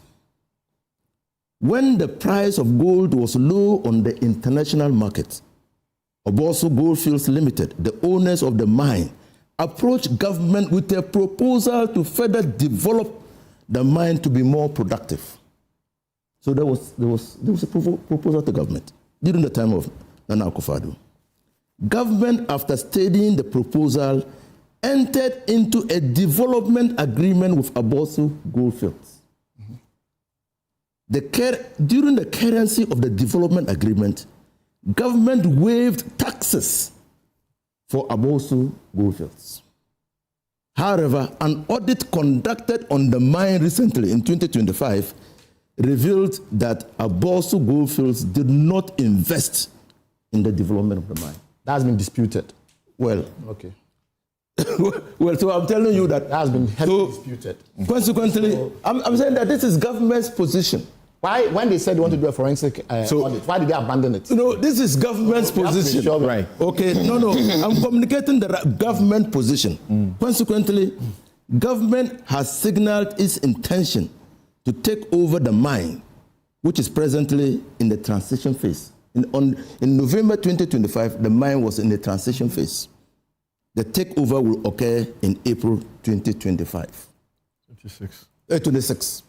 So this discussion was within the larger context of how we deal with our mineral resources. Because the African mining vision clearly provides the reason d'etre why we should take our mineral resources seriously. Because it should catalyze. Especially that in gold we are leading in Africa? Not only leading, we have gold which has not manifested in development, in the development of the country, in catalyzing the growth of the country. We have gold that when you look at the benefits, there's some asymmetry. The benefits of the exploitation of our natural resources seems to go to foreign interests than local interests. Yeah. No, but the point that Bright and other critics have been making is that yes, we need this, we need the indigenization, but it has to be done there has to be due process, and it has to be done not to unduly favor a particular party. So that is where I'm coming to. So you see. Government, in order to implement a policy that will transfer the benefits of the mining our natural resources to the people of this country, could choose one or two options. Identify companies that can work, that can do the work for the country, invite them and offer them the opportunity to go into the mines, or use the public tender. Okay. So as far as you see this, yes, it looks clean. Very, very clean. I've also looked at the process. It doesn't matter that you look at the tender processes, the standard tender processes as we see, and Brightside, some of them with the African Bank or the World Bank and so on. You need at least about 90 to 60 days and so on and so forth. 18th April. So how could you have waited? I've seen arguments like, why did the minister approve it within 1 hour? Something the law says the minister has from day one to 60 days.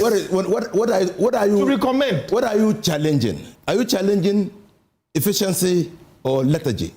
What are you challenging? If a work can be done in 90 days, and it's done in 2 weeks. No, that's not the point of a tender. The point of a tender is to be sure that you. The point of tender is that the point of tender is that you want very special. Public like you or you want participation. That's exactly why. Because it's not tomatoes. That's so, exactly why. So you see, because you want participation, you want to see that companies who come competitive, whatever. Right. I mean, participation. All right. So Oliver, let me bring you in. Let me bring Oliver in now. And I was just referring to the. Well, I thought that because we are not part the protagonists and the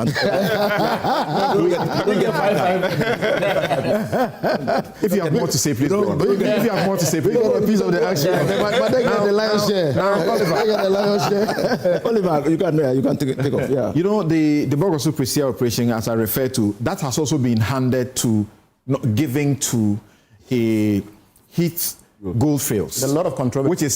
Which is indigenous. And the point Bright is raising is exactly what I'm coming to.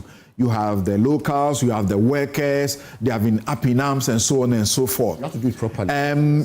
And now, as we just said, in the course of the week, just 2 days ago or just yesterday, that they have signed an offtake agreement and debt financing with Trafigura for the Bogoso Precia mine. So this is a landmark commercial agreement for 700,000 ounces of gold. And 700,000 ounces of gold. And they are getting a lot of money to undertake this and to make sure that the money stays right here in Ghana. This is a mine that has been mined since 1912, not by us. Mm-hmm.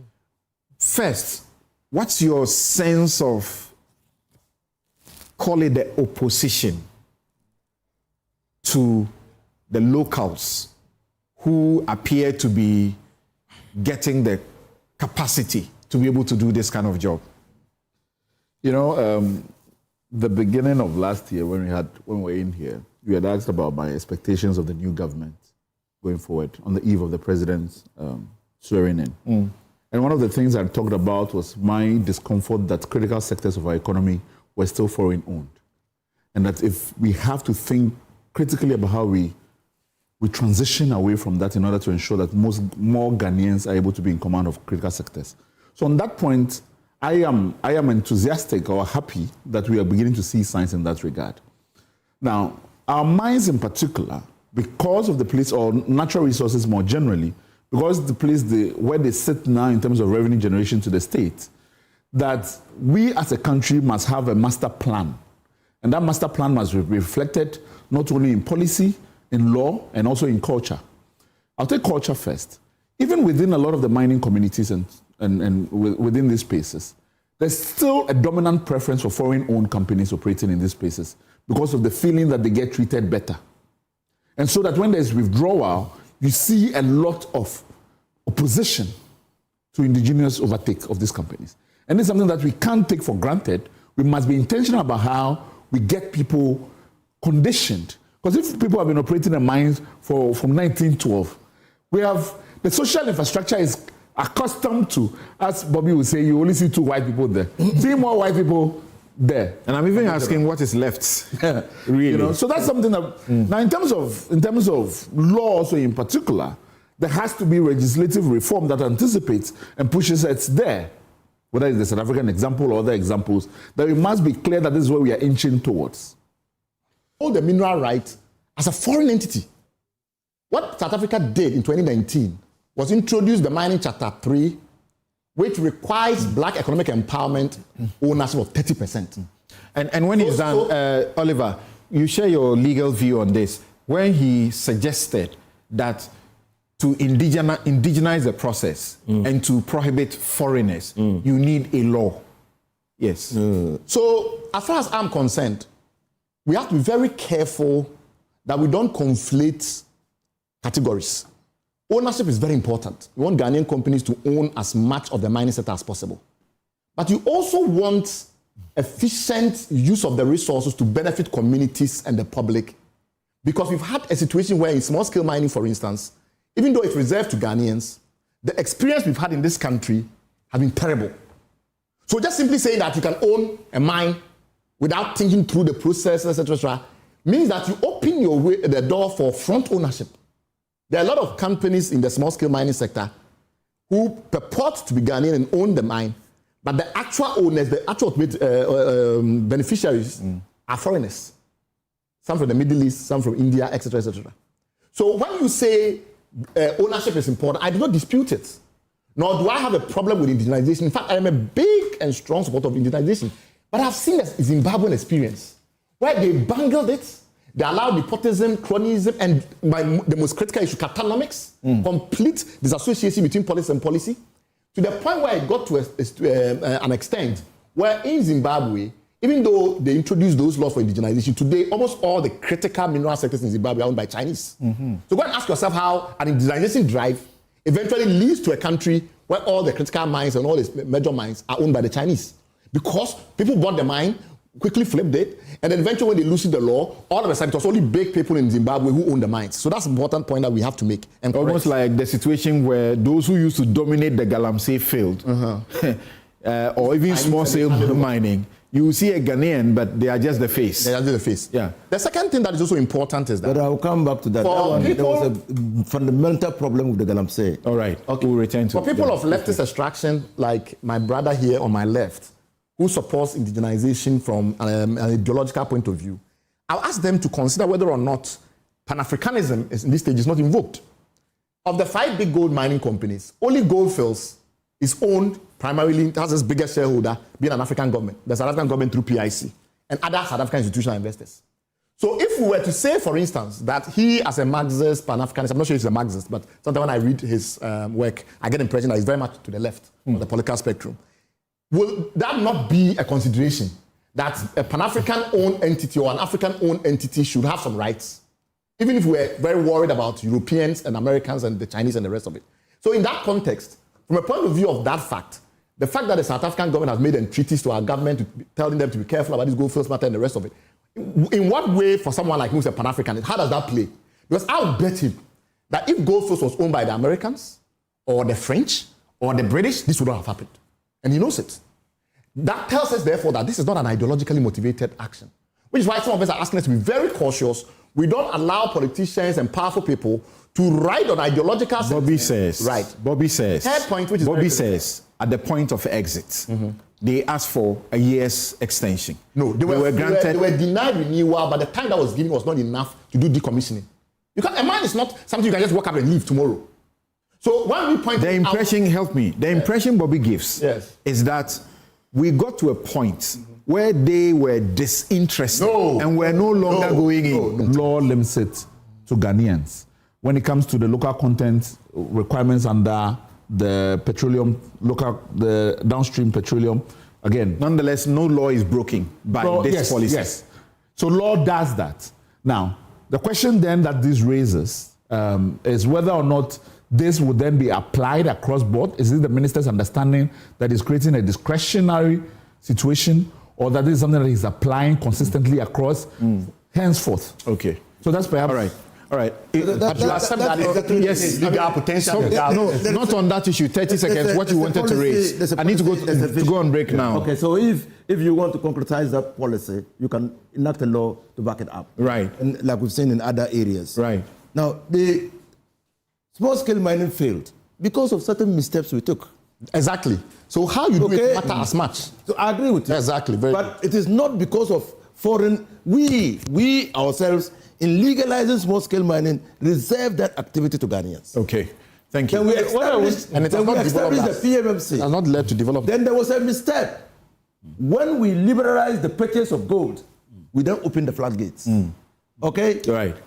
So we have to policy matters. Okay, Bobby. Sorry. No, go ahead. Yes, quick. I need to go on break now. Yes, that EMP has been given the Nyinehidi bauxite. It is not true. It's not true. It's not true. It is not true. Has no interest. Is not a contractor there. But has nothing to do with it. Actually, I think the GUIDEC is the one that owns the leases for the bauxite. Yeah. All right. So it's not been given to any company. Okay. Now the statement that Mr. Ibrahim Mahama keeps saying that he gets more money when MPP is in government is precisely because any attempt by his company to engage in any other business that otherwise would not have been scrutinized would have been scrutinized because his brother is in power. So in 2018, that also contributes. All right. In 2018, this is where when MPP was in power, he was handpicked by Gold Fields that I think to mine. That's what you have said. That's what you have said. I beg you. Bright keeps saying. Yes, you did that. You did that. And he supports that. Bright keeps saying that EMP is in heated dispute with Gold Fields. It is not true. So the $740 million you want? The fact that you have made a claim does not necessarily mean that it will result in a dispute. All right, thank you. So we take a break here. When we return, gentlemen, thank you very much. Thank you very much. When we return, the Office of Special Prosecutor, the Special Prosecutor is begging the Attorney General to allow him to use a bit of his power to prosecute corruption. The Attorney General says, nah, if you have to prosecute, you must prosecute on my authority and express, instruction. Otherwise, just the same way like I do to Iyoko and others. Otherwise, your office cannot continue.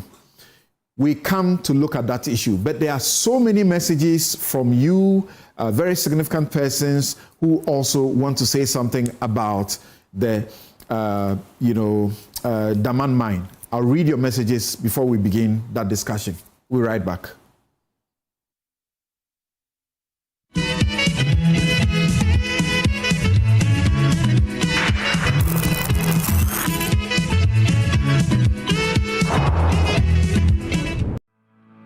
For decades, we have helped businesses connect with their trade partners all over the globe.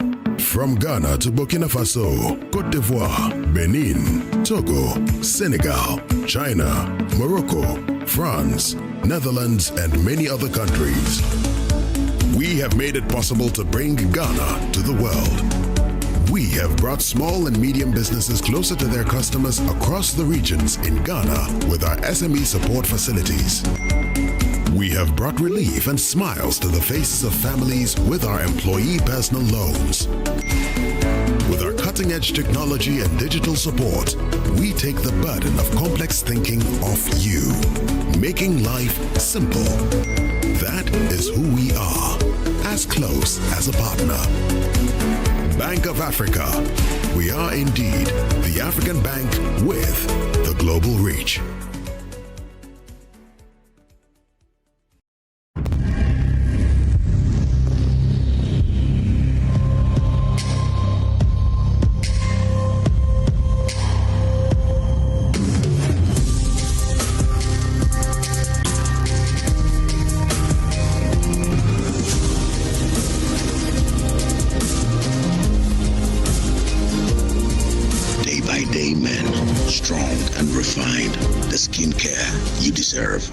Dream.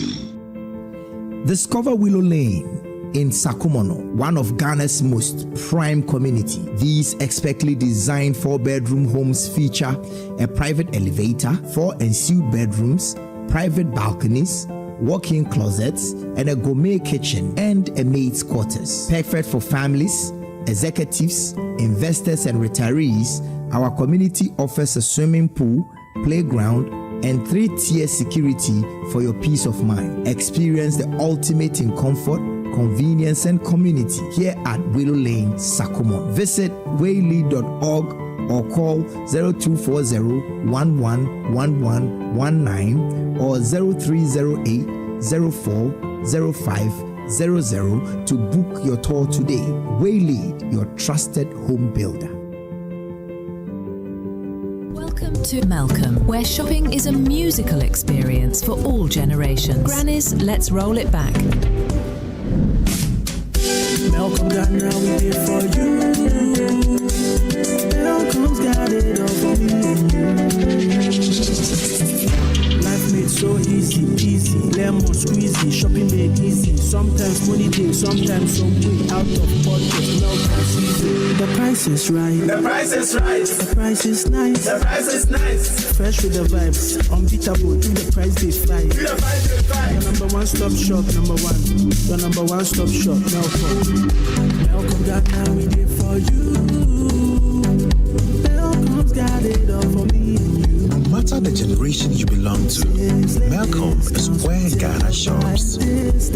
Bring back home the experience. Bring home the experience.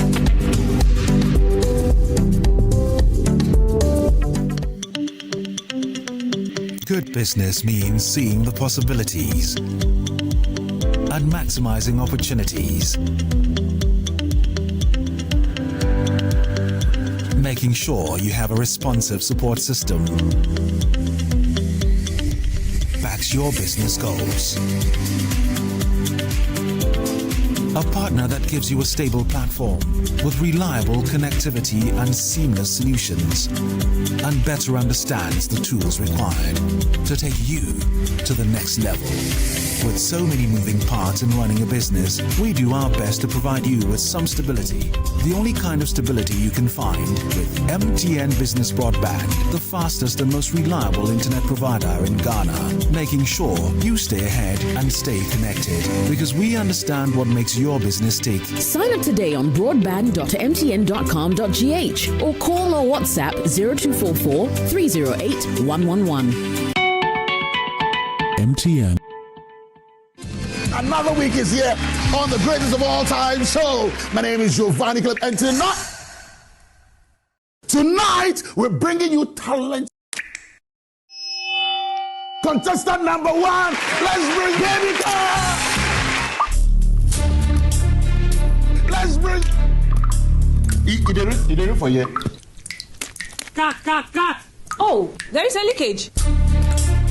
Where's the plumber? For quality and durability, insist on Syntex pipes.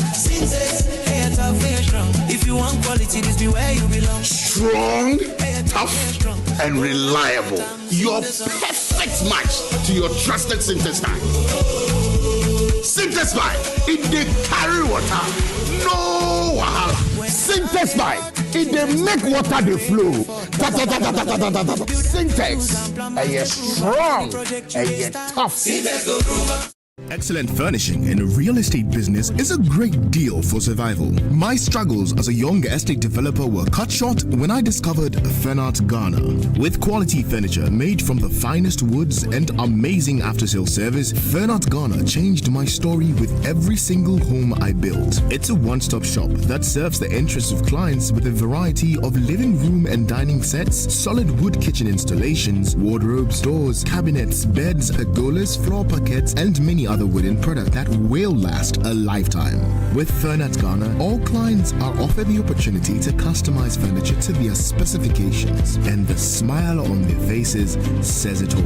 Thanks to Furnart, now your home can look beautiful with furniture that would last for generations. Visit Furnart Ghana today and share my story. Locate us at Yaniba Estate, Osu, Accra, or call 0303 966085 or 055 278 4097. Think wood, think Furnart. Number 1 from here, 2 and 3 from here, 5 and 6 from here. For now. Yay.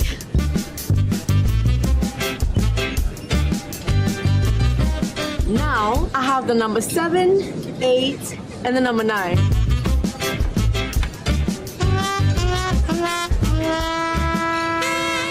You need number 10. Please, I can't eat anymore. I mean, number 10, liver salt. The effective liver salt for the relief of stomach upset, heartburn, hyperacidity, and indigestion. Would you like to try number 11? What? Number 10 liver salt. Refreshing relief fast. Manufactured and distributed by Ernest Chemists Limited. This advert is FDA approved. Going to the library.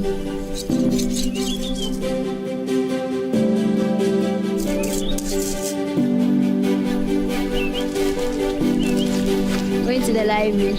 Okay.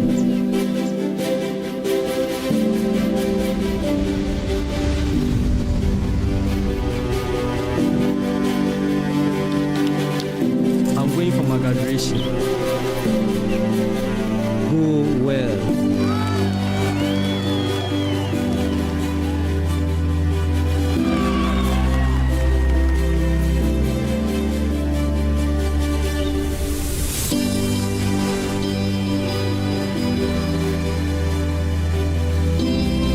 Education changes stories, and being part of these stories is the real passion for us.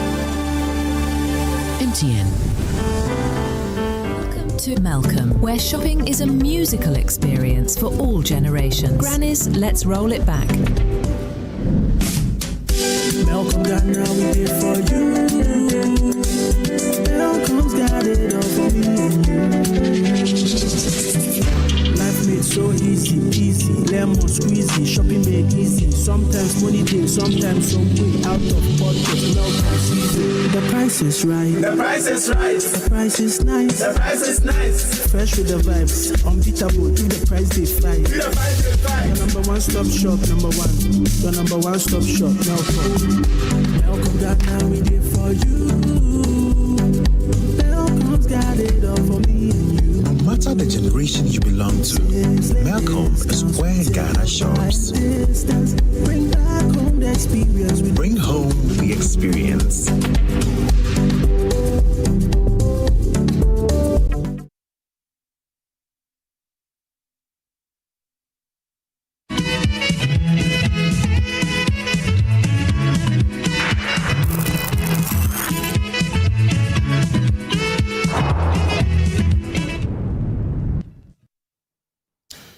You're welcome back. This is Newsfile, Alicia, most authoritative news analysis platform. And here on Newsfile, we put Ghana first. Now, I'll be sharing some of your messages with the rest of the world. And we're going to look at the OSP and the matters and the troubles that it faces now. Musa Abatua says that in Asawasi, says that anyone opposing an indigenous company working in the interests of local people clearly raises serious questions about their priorities. However, it's entirely appropriate to raise fundamental concerns about EMP taking over the Damang gold mine to ensure efficiency, effectiveness, and value for money so that the state ultimately benefits. As for the partisan politics surrounding it, we should set aside the noise and concentrate on what truly serves Ghana's best interests. Okay. Thanks for that message from Musa Abatua. And Andrew says that so this lease was due to expire on April 18. You had a whole 1-year transition period to conduct all the requisite processes to transfer on reversion without any potential issues. Why wait 26 days to the expiration of the lease to start a tender process on 24th March and rush the process in 14 days? Well, Bright was talking about something that was literally 7 days. In tender processes, if tender processes could be undertaken in 14 days, why did the government award the big push contracts under single source under the shambolic pretext of urgency? The double standards must stop.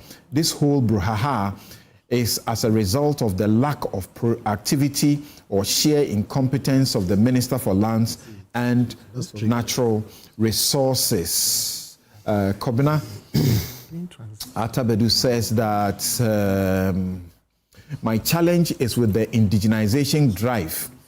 My challenge with the indigenization drive is that, typical of Ghanaians, we will not respect laws. We will not enforce laws.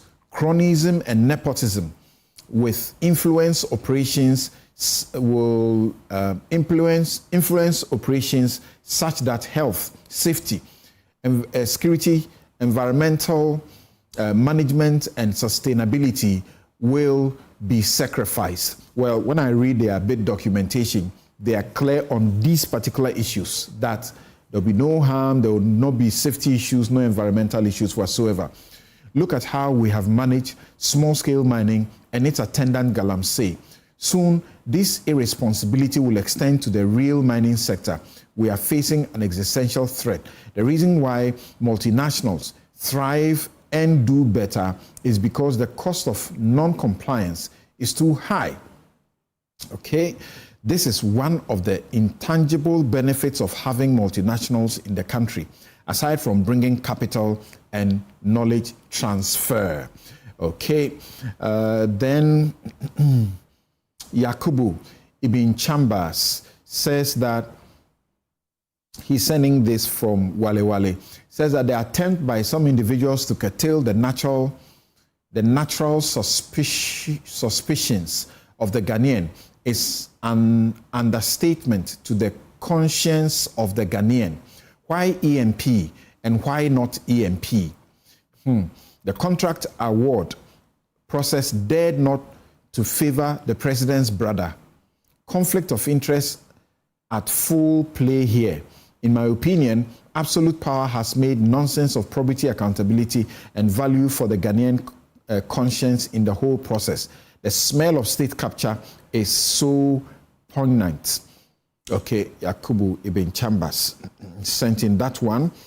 Edu says that I'm struggling to see state capture here. Let's support one of our own and not repeat the mistakes of Jerry Rawlings, who collapsed indigenous industries, which are all now owned by foreigners. EMP are taking a huge risk in this venture, taking on huge borrowing, not state funds or financed by government-owned banks. We should all pray he succeeds. Being the president's brother should not disqualify him from doing government business. The man is already in mining. So why is the state capture here?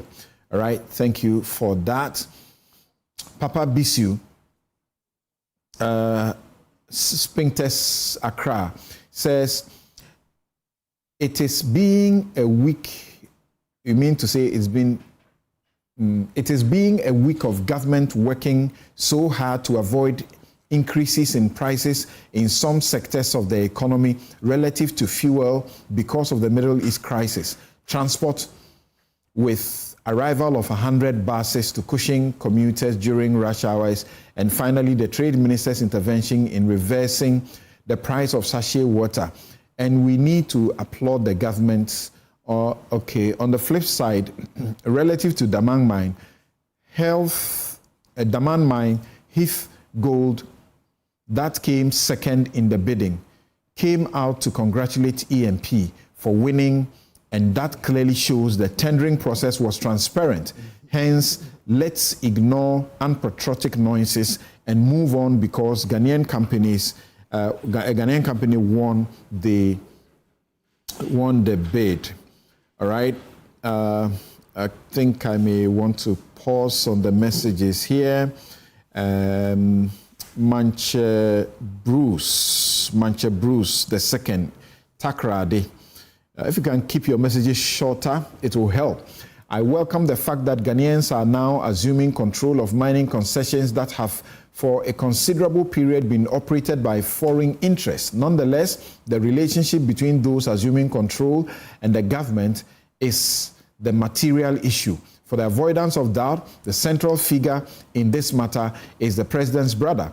I do not impugn illegality. However, one must ask, what would the narrative have been had Edward Akufo-Addo, Bumpty, assumed control of a mine during the tenure of President Akufo-Addo? Today, the positions are reversed, and those who ordinarily profess to be voices of reason are conspicuously silent. Amazing convictions. All right. So you have heard people say, when what's the name?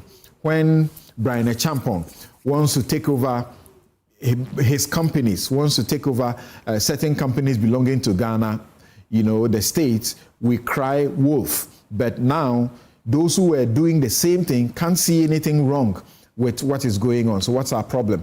I read this final one. Ghanaian businessmen need to be supported to grow locally and internationally. But my worry is that since when did the NDC realize this? Was Brian Champong a Togolese? You criticize and demoralize him, call him all sorts of names, tagging the then government as state capture. Today, under President Mohammed's government, it is all about family, friends, and girlfriends. A total state loot and capture. Master Planner Junior in Kintapo sent in that one. All right, so now let's get to the matters of the special prosecutor. And as I understand, Bobby will have to leave us shortly. So we'll hear from Bobby first on the matter of the special prosecutor and the Attorney General's submissions in court, literally siding with the plaintiff in the case. If I was the OSP, I would file another application to join. They filed, then they were thrown out. But it's an interlocutory. The Attorney General was in court represented by Justice Sai, and he said that we are the ones to defend them, so don't let them come in. And the Supreme Court stopped them. That's what I'm saying, that if I was the OSP, I'll file another application. With this new development. With this new development, because the first ruling is an interlocutory one. When the circumstances change, you are allowed to. Because I think there was a case involving the Speaker of Parliament, where the former Attorney General raised that same issue, that he's a member of government, so the Attorney General. Yeah. And the Supreme Court said, because your interest is not aligned with his, he's entitled to have an independent... That was not the first. The first was Domelevo. Well, exactly. The Attorney General wanted to represent Domelevo, and they said no. So if now... The Attorney General was in that case, and then he was also in the Speaker. So if now the circumstances, the facts show clearly that the AG is not defending your interest, then I think they should apply for another, because the facts have now changed. The suit is a constitutional challenge. Yes. It is not about the occupant of the office. It is about how Parliament, they challenge that Parliament did something wrong. Who is the defendant in that? Is it not the Attorney General? Yeah. But the same way in the suit involving the Speaker of Parliament, it also involved constitutional interpretation.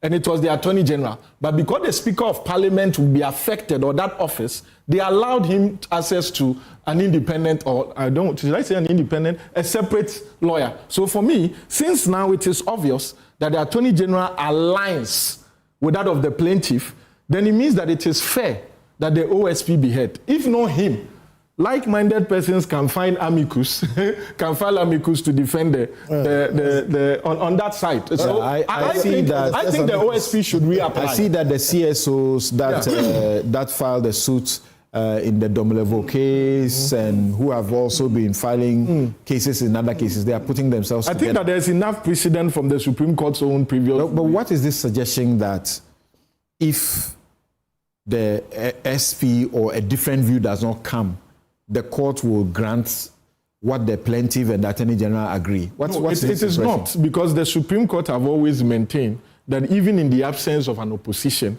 they have the jurisdiction to ascertain the merits of the case. But like the same with all the courts. Yes, but like they say in G, so under these circumstances, it may be in the best interest of the Supreme Court to allow the office that will be directly affected by the outcome of the decision to make submissions about it. Because the law was not just passed. It went through a lot of representation. In fact, the title of the law states clearly under the authority of the Attorney General. The long title, yeah. The long title. It states very clear that under the authority of the Attorney General. I think the issue has been in practice whether before they do any prosecution, they should actually go to the Attorney General for authorization. And I think that is where, because for me, I don't see that the law itself breaches the Constitution, because the law acknowledged that Article 83 must be there. 83 must be there. That is why the long title states clearly that it should be under the authority of the Attorney General. And so if there's contrary position by the office holder now, I think it's only fair that he be heard. So if I were him, I would apply again for the joinder, because the earlier ruling doesn't create res judicata because it's interlocutory. And then once the facts are now different and it's very obvious the Attorney General aligns and he has contrary opinion, I think he should apply to rejoin. And we would see how it will be interpreted. But you seem to be clear in your mind that Parliament didn't do anything wrong, because you are saying that the provision that gives the Office of the Special Prosecutor independence actually says subject to the Attorney General's power in Article 88. Yes. The Special Prosecutor is allowed to do X, Y, Z. I think when you are interpreting laws and there are conflict, you are allowed to look at the mischief that was there that the law sought to cure. Right. And we had clamored that because the Attorney General is a political office, it is difficult for that office holder to persecute persons that are aligned to prosecute. Prosecute persons that are aligned with that political lineage or heritage. That is why the lawmakers and a lot of Ghanaians were pushing for an independent, and Ghana is not the only country that has such an operation, so that irrespective of who is in office, you are sure that there's an independent agency with the necessary powers to undertake some prosecutions without any form of influence from the Attorney General. And so if that was the mischief that the lawmakers intended to cure, to come back to say that that authority should be taken away, it means that you are putting us back in that mischief that the lawmaker intended to cure. That is my position. You were making a reference that I want to read. Office of Special Prosecutor Act 2017. It says that an act to establish the Office of the Special Prosecutor as a specialized agency to investigate specific cases of alleged or suspected corruption and corruption-related offenses involving public officers and politically exposed persons in the performance of their functions, as well as persons in the private sector involved in the commission of alleged or suspected corruption and corruption-related offenses. Prosecute these offenses on the authority of the Attorney General and provide for related matters. Exactly. The Attorney General's beef, Noah Damte, his beef, which the Attorney General now supports, is that where the office is invested with power to be independent, the lawmaker has sought to fetter the Attorney General's discretion to give people that power to prosecute. You have used the law to fetter my discretion. The law says all prosecutions must be done in the name of the Republic under my watch, right? And then you take part of my power and give it to somebody. I am the one supposed to be deciding who I want to give it to. In practice, if I understand it, because we have seen situations where SNET, they prosecute. They prosecute. Because the Attorney General gives them the power. No, but the Attorney General, the law, it's not as if for every matter that they take to court, they must go to Attorney General for approval. It's an omnibus one. Yes, it's the same way the police, unless it is a matter of, I think, murder or something that they must specifically get, even that, they get Attorney General's advice. They get the power to prosecute under the fiat of the Attorney General. Like in Yoko, when you go to Yoko, as I understand it, it's not everybody there that can prosecute. The Attorney General will give them a fiat that says, I want you, Bobby and Oliver, to do prosecutions. So names are mentioned in the fiat? No. Names are not mentioned. It's people, I understand it's people of certain ranks that are mentioned. Yeah. It's people of certain ranks that are mentioned. But he gives it. But this is a statute that has given that fiat in recognition of your authority. That is how I understand it. That the lawmaker, in intending to cure the mischief, has given the fiat to an office, but recognized the Attorney General's authority.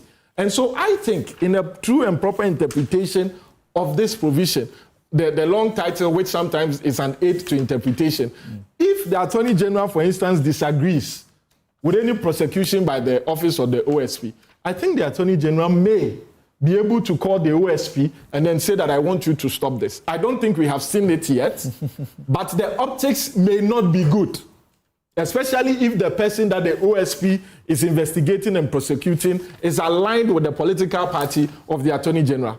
And so I think we should be minded of the mischief that the law What you are talking about, how is an Attorney General able to do that under Section 4, which is mandate of the office? Section 4.1, except as otherwise provided in the Constitution, the office is not subject to the direction or control of a person or an authority in the performance of the functions of the office. But the Constitution, this is independent. Yes, so that's what I'm saying. The Constitution is where the Attorney General's office comes in. Yes, then they go to subsection 2 and say, subject to clause 4 of Article 88 of the Constitution, the office shall, for the purposes of this act, be authorized by the Attorney General to initiate and conduct the prosecution of corruption and corruption-related offenses. Subsection 2 shall not preclude Parliament in the public interest from requesting the office to investigate alleged or suspected cases of corruption and so on and so forth. Yes, so you see clearly that the drafters were minded of the provisions in Article 88. Navigating around Article 88. So it's like we are giving you that fiat, as you've called it, but be minded that there's a superior person that may intervene in your prosecutions in the manner that is anticipated for in the Constitution. Those who made the law and one of those who invested their time in it is sitting here. Yes. I remember Dominic Ayine, the position that the Attorney General takes today, if you take the Attorney General not as an office but the individual, it's a position that is consistent with his position when he was in opposition and opposing the law. The bill, yeah. Even though at the time he was opposing it, he caveated it. He eventually helped, shelve his views and then allowed it to be done. Wait, saying wait. Yes, Oliver. What do you see? From what Bobby is saying, then there is no dispute. The thing that Noah is talking about to the Supreme Court, the thing that the Attorney General is supporting, is already in the law. So what are we litigating? Let me just preface this by saying that because I'm involved in conversations around the potential amicus before the court, I'll be more descriptive about the impact rather than the legality or otherwise. Because, and again, just for viewers, I'm not checking out because the Supreme Court or courts have generally been saying that an amicus must be an disinterested party. Yeah. And so I just want to be clear on that.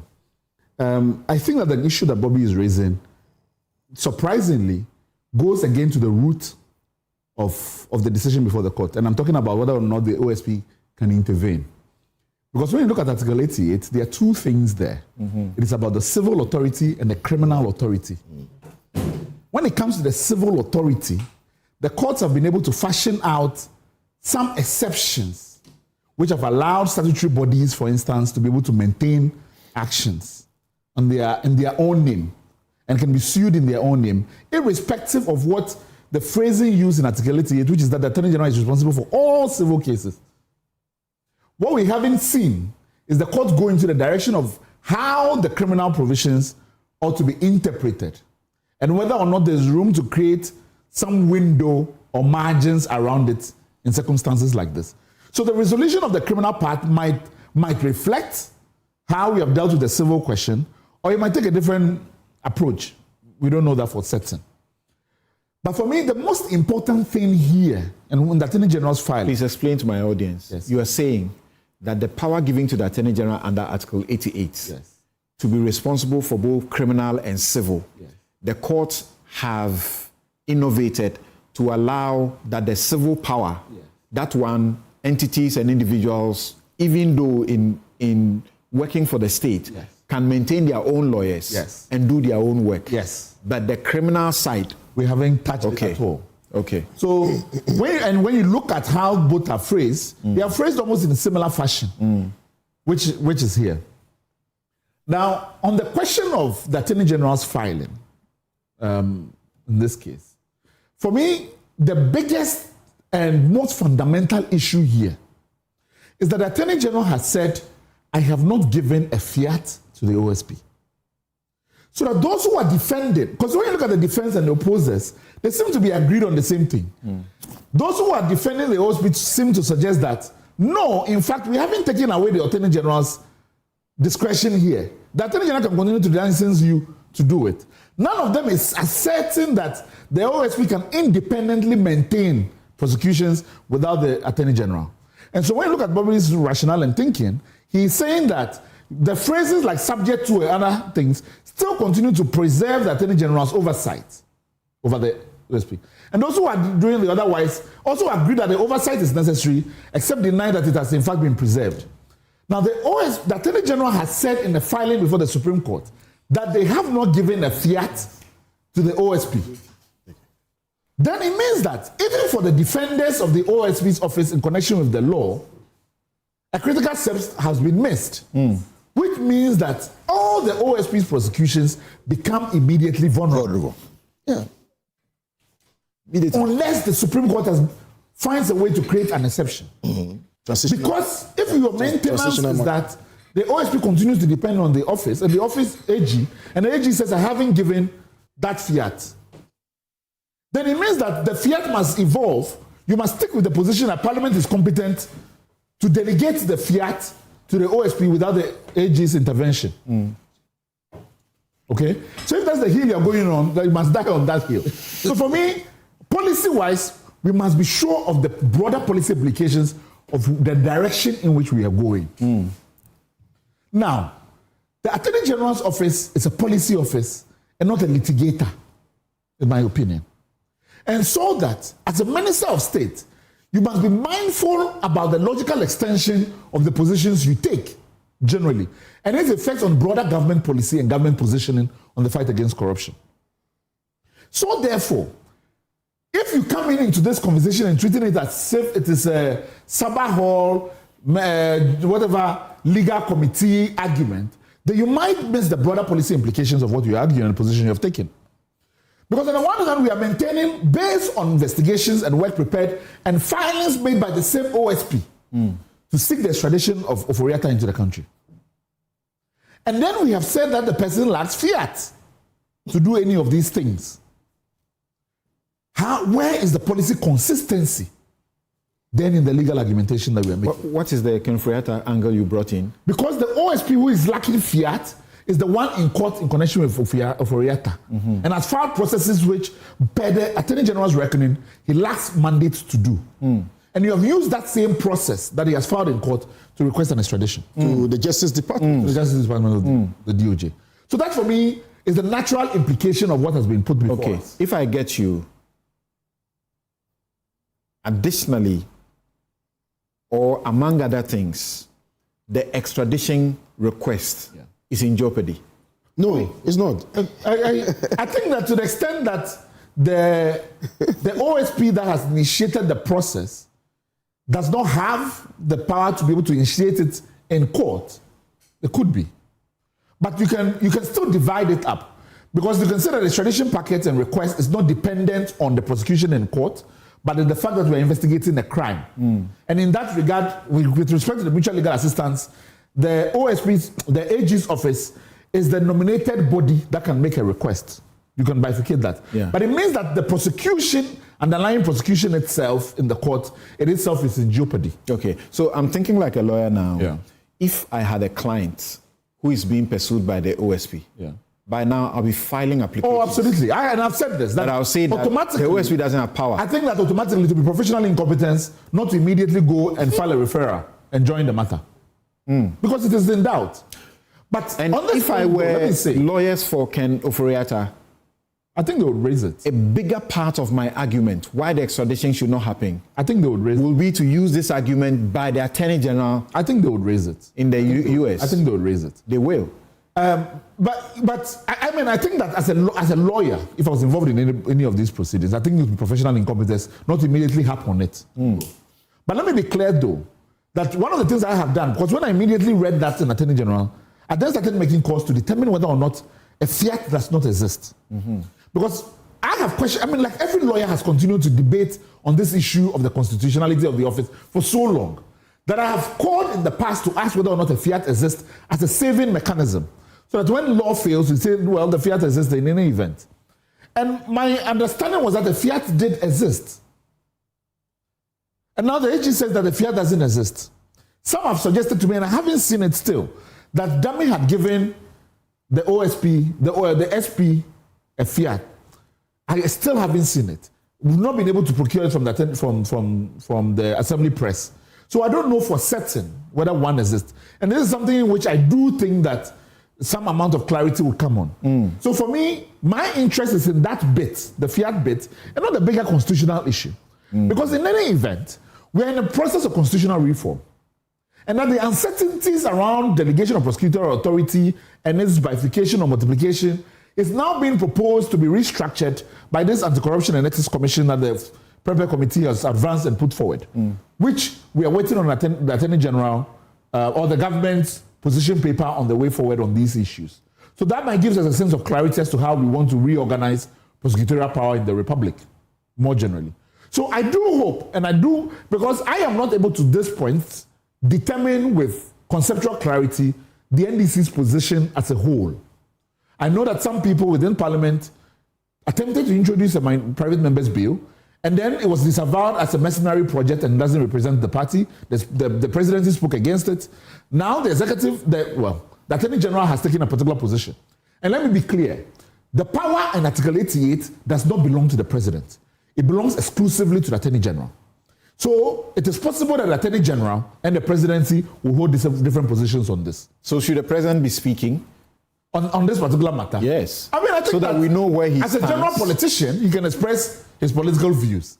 The extent to which he has control over the Attorney General in connection with Article 88, I am of the opinion that he doesn't. And this is important to me to say because the reason why we found ourselves in creating an SP office should not have arisen if the Attorney General understood that that role was not subject to executive direction and control, and that you could prosecute whoever. Now you can exercise that power without the presidency interfering in that. And I want to continue to maintain that view of that role that Article 88 has confined to the Attorney General as an independent constitutional officer. And in fact, it is the only minister that the Constitution creates. The Attorney General, by Clause 1 of Article 88, shall be a minister of state and the principal legal advisor to the government. Yeah. The government is in an executive presidency. Yeah. So the president can direct the Attorney General and directs the Attorney General. I don't. What is this suggestion about independence of the executive? Two things. One, this is the only office which the Constitution designates and makes a minister of state. Correct. For which reason, no president can come in and say they will not. You're already imposed on you by default. Your role then as an advisor to the government and how the government conducts its business has no bearing on when you are making prosecutorial decisions. In who is the head of the government? Oh, the executive. You're advising the government. You see, there are different roles that the Attorney General occupies within this. He's a minister of state. He advises the government. He's the principal legal advisor to the government by the Constitution. But he's also the one who initiates all civil actions, and he's the one who initiates all prosecutorial actions. All are distinct heads of authority. That's in terms of how I view it. Now, it doesn't mean that in your independence, if the executive was to procure and ask you for advice, that's your constitutional role. The question is whether or not you are subject to the president's direction in the performance of your prosecutorial functions. I don't believe you are. If you are an advisor, my advisor, I don't see how what you're talking about works. That's in theory. He's talking theory. No. You are a constitutional office. The Constitution says, I have the power to appoint you. Yes. And when I appoint you, you are supposed to advise me. Yeah. We can't have different views. It goes. We can't have different views on the matter. It goes on. We can't have different views on the matter as this, where the president says, stop your attempts to collapse the office. Yeah. And then the Attorney General is doing the same thing. Yeah. But look at this. Look at what happened in the US, for instance, with Nixon. So many times that the President Nixon tried to instruct the prosecutors in connection with Watergate, all of them resigned. That we are not subject to your direction in terms of the role that we have to perform. Now, you may say, like he said, that it's a theoretical view of the office. But I think that it is intended to be able to procure some element of independence. And that is why that particular thing was not vested holistically in the presidency. That whoever he designates, and we don't prosecute in the name of the president. Right. So it's a view of the office that, for me, I believe better secures the republic. All right. If the chief prosecutor is... Well, you had admitted that if this were actually the case, then there would not have the need for any special prosecutor to exercise any independence. Yeah. But my last question to you before I go around is Clause 4, which the Special Prosecutor Act, Section 4, references in investing the prosecutorial power in the special prosecutor. The Clause 4 says, all offenses prosecuted in the name of the Republic of Ghana shall be at the suit of the Attorney General or any other person authorized by him in accordance with law. Gloria Kufu took this bill to Parliament. Yeah. What is that? Why do I need a fiat? She was the Attorney General. Yeah. She took this to Parliament, and Parliament passed it. Why do I need any other? It says the Attorney General must authorize the person in accordance with law. Yeah. So it raises two things. One, and I've thought about, reflected on that, obviously, I think, as many lawyers. And my sentiment is that the Attorney General was the sponsor of the bill. But because Parliament passed it, it becomes an act of Parliament. And so Parliament then is the originator of the action, you know? And so for which reason the Attorney General can then seek umbrage on the fact that, well, this is Parliament. And in fact, in the Supreme Court, in disallowing the OSP to be part of this, it said that what is being challenged is what Parliament has done in this connection. So maybe to that extent.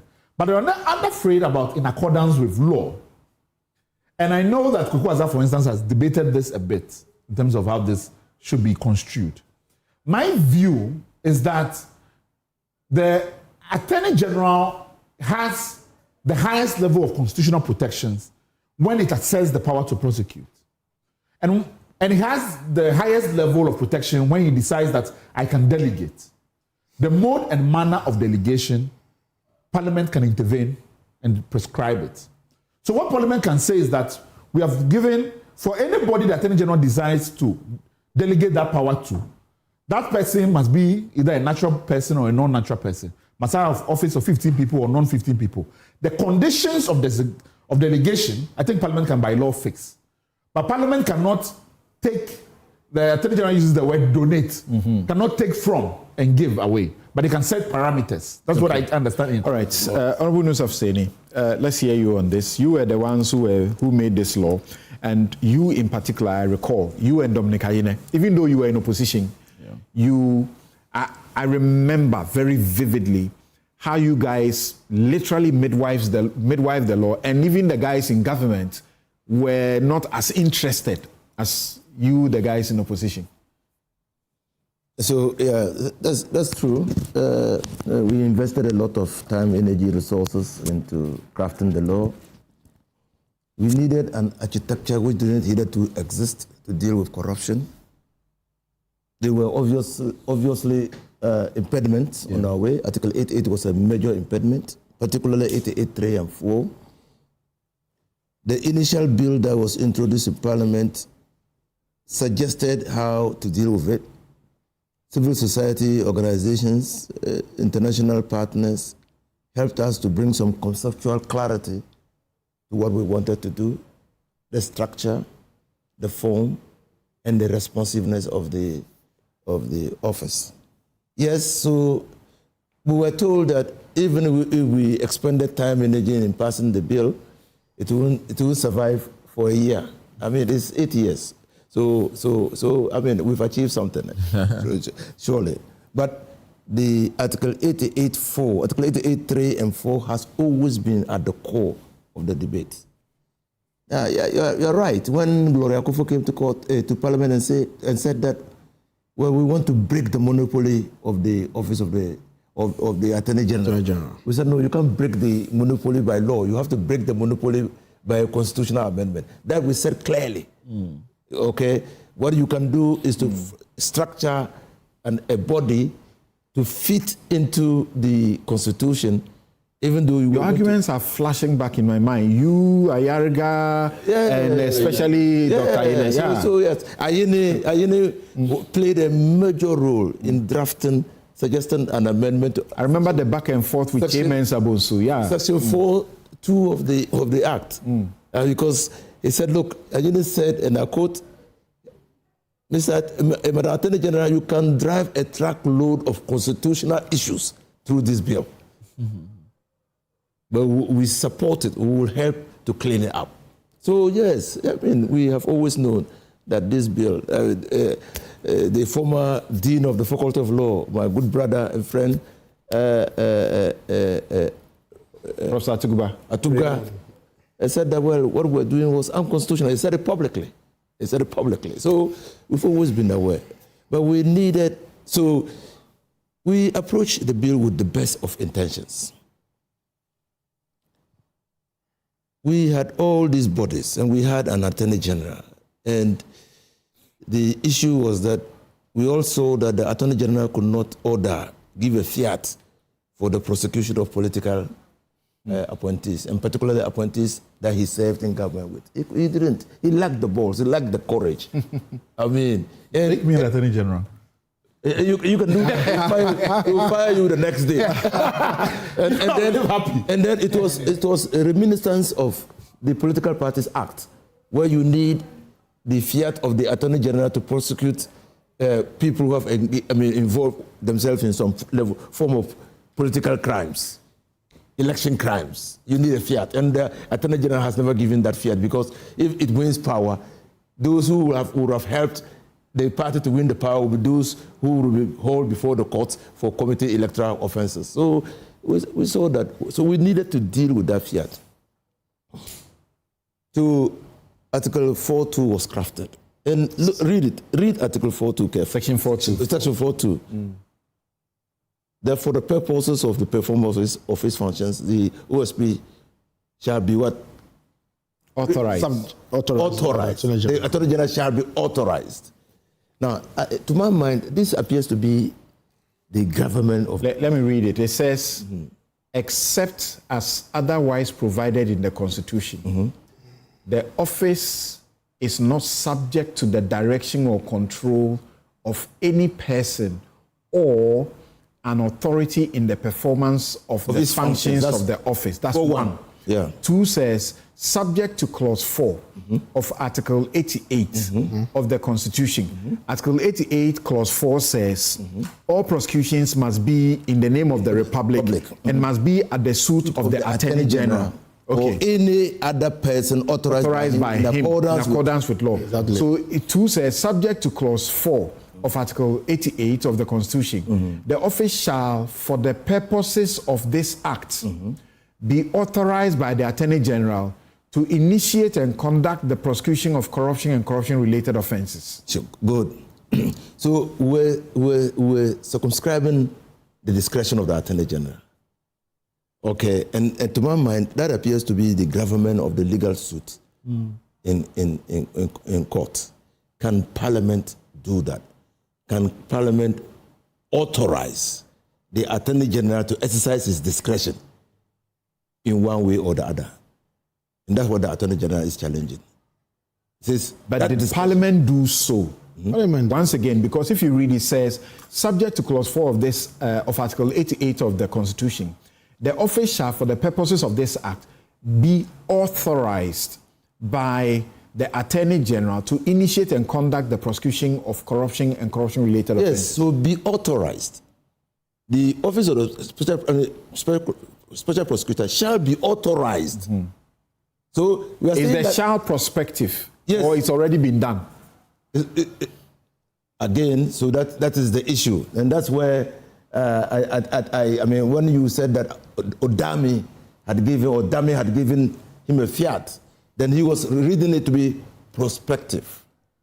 But when Parliament was passing this law, it was not prospective. Okay? It was a staturization of the discretion. Okay. So it's in statute. Pursuant to Article 296. If that is what it is, yes, then do you expect the Attorney General not to agree with Noah? Because that may offend the Constitution. What may offend the Constitution? If you had, what you did was that you have by law taking Attorney General some of his power and giving it to someone else. Yes, that's what Parliament thought it should do in the circumstances. What you thought, what you have actually done. Yeah. If that is what you have done, yes, is Noah Isaiah Damte, is he right in what he's saying before the court? And why would you want to expect the Attorney General to take a different view simply because he's Attorney General? Well, I want the Attorney General to take a different view because, number one, Parliament came to the conclusion that what the best way to deal with Article 88.4 was to authorize statutorily the transfer of the discretion in specific offences to the Office of the Special Prosecutor because of the mischief we intended to cure.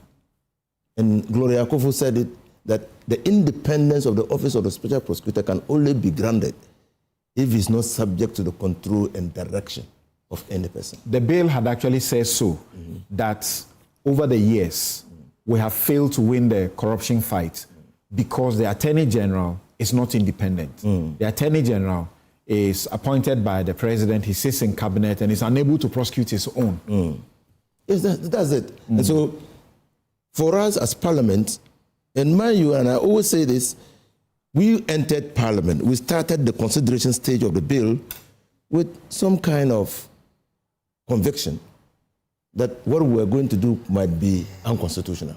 Risky. Yeah. Might be risky. And the risk was apparent. And if you go to look at the debates, you will see it. But we left convinced that we had created a new architecture to deal with the canker of corruption. And that nobody will disturb it. Nobody will disturb it. And but you can't stop Ghanaians from disturbing it. We can't stop. That's why even the court came to that conclusion when Ken Kranchi went to court. The court told... Was he really heard? He was thrown out without... He was thrown out. That leave the special prosecutor to do his work. He attempted to return, thrown out again. But Noah has not been thrown out. No. So that is why in this matter, I had hoped that we will expedite action on the new constitutional reforms. That brings me to a moral question, is it, that people are asking. What does the Attorney General lose that a bit of his power has been given to someone else to do a job which we all collectively agree is needed to fight the corruption?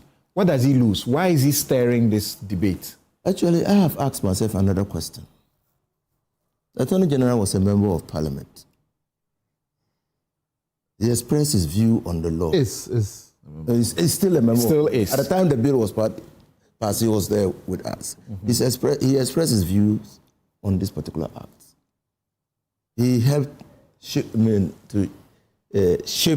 the law and make it, in his view, consistent with the Constitution. Parliament agreed with him and passed the law. Okay, so many years down the line, the Attorney General is going back to his initial argument and saying that I agree with Dempsey. You mean he should be stopped? He cannot be here to say differently. I think that is the moral question I have.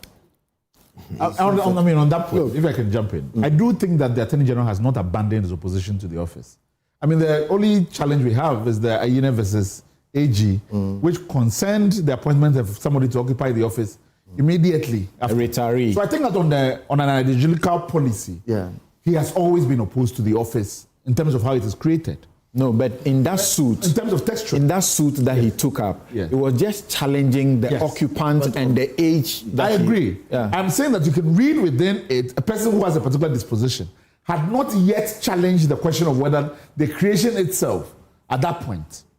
Now, there's so many textualists, and I mean, Noah himself is a textualist in terms of the Constitution, and that has brought that suit in that regard.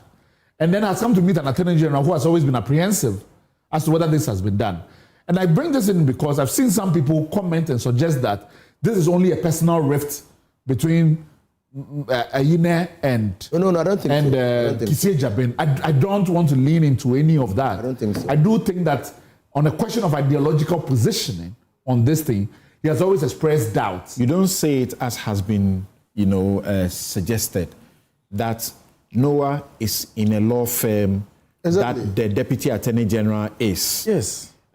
Even beyond Noah, there are people in the presidency and there are people in government who also belong to the same law firm.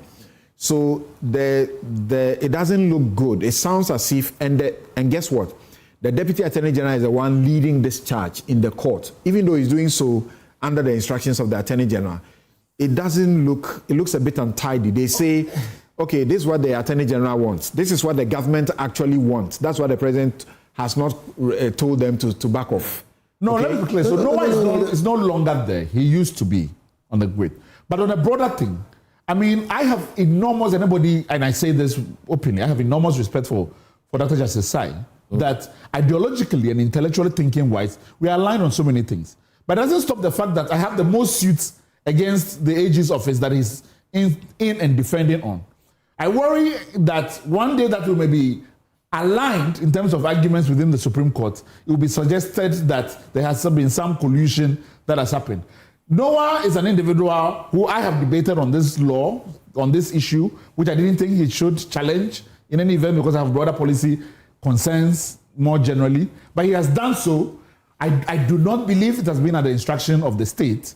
But people, of course, like I said, people are always open to invite questions when these things happen, and I've heard the same position. It is not definitely with the instructions of the state. It's definitely not. Now, the state is looking at it as a constitutional matter. And so because it's a constitutional matter, and somehow the views of Damte align with the views of the Attorney General, you can't say that you should abandon those views. When the matter about LGBTQ, we'll go in there shortly, went to the courts, and Akufo-Addo had reason to say that this is constitutional, right? And so you don't expect him to intervene or something of the sort. You didn't give him that benefit. You went on the NDC, went on the campaign and said, if he doesn't want it there, it will not be there. And we all heard that Afenyo was the one sponsoring it through his guy, Richard Sky. The same thing is playing out. So people are entitled to say, what you saw yesterday is the same thing we are seeing. You really don't want the office. Because like Issei Jabin said recently, the office of Special Prosecutor is bad news for the politicians because they are corrupt. Absolutely. I mean, well, I think that I don't disagree. We haven't brought him. I think that I don't disagree with Issei Jabin. But I think the example he's giving is fundamentally different. This was the passage of an act. Parliament exercising its power to pass an act. Article 3 gives us the power to challenge that act of the Constitution. So if the President said, well, the matter is in court because somebody has invoked Article 3 of the Constitution, it says that what Parliament has done is unconstitutional. Article 2 of the Constitution. Yeah. What do we say? Okay, Hassan. Thank you. I think that I've listened to the arguments that have been put across. First of all, I want to look at the person of the plaintiff. If I can do this quickly, I have to issue this apology to our viewers about the inconsistent stream that you have suffered. We are very, very sorry about that. We're working to try and resolve it. But still always remember that this show is bigger on radio than on any other platform.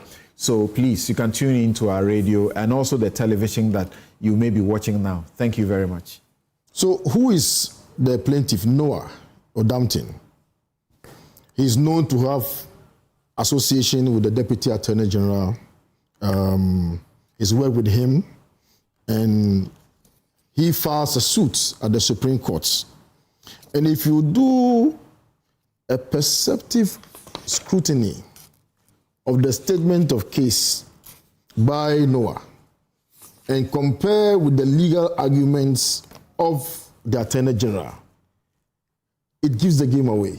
Oh, Charlie. You come to an irresistible conclusion that this is an incestuous relationship. The plaintiff is the defendant. Look, there are instances where you find that matters are clothed as they say, wolf in sheepskin. This wolf is presented as a wolf. Clearly, this is the plaintiff speaking both as a plaintiff and a defendant. Now, first, do you sincerely think that this is honestly, fair commentary on the Attorney General and the Deputy? No, but you see, we know who the person is. And so, at the very least, there should have been some discussion to make it tidy. Noah Some other person. Noah Ephraim Tete Adamte is a lawyer, and he's supposed to have an independent mind, even if he were still in the law firm, where you have somebody from the presidency, somebody in government still in, or two people in government still in that. It's like saying the Attorney General should sue the president.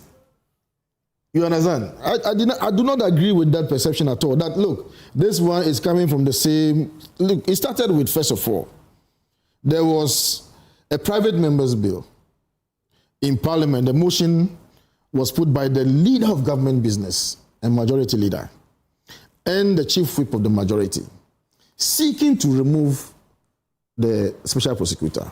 That failed.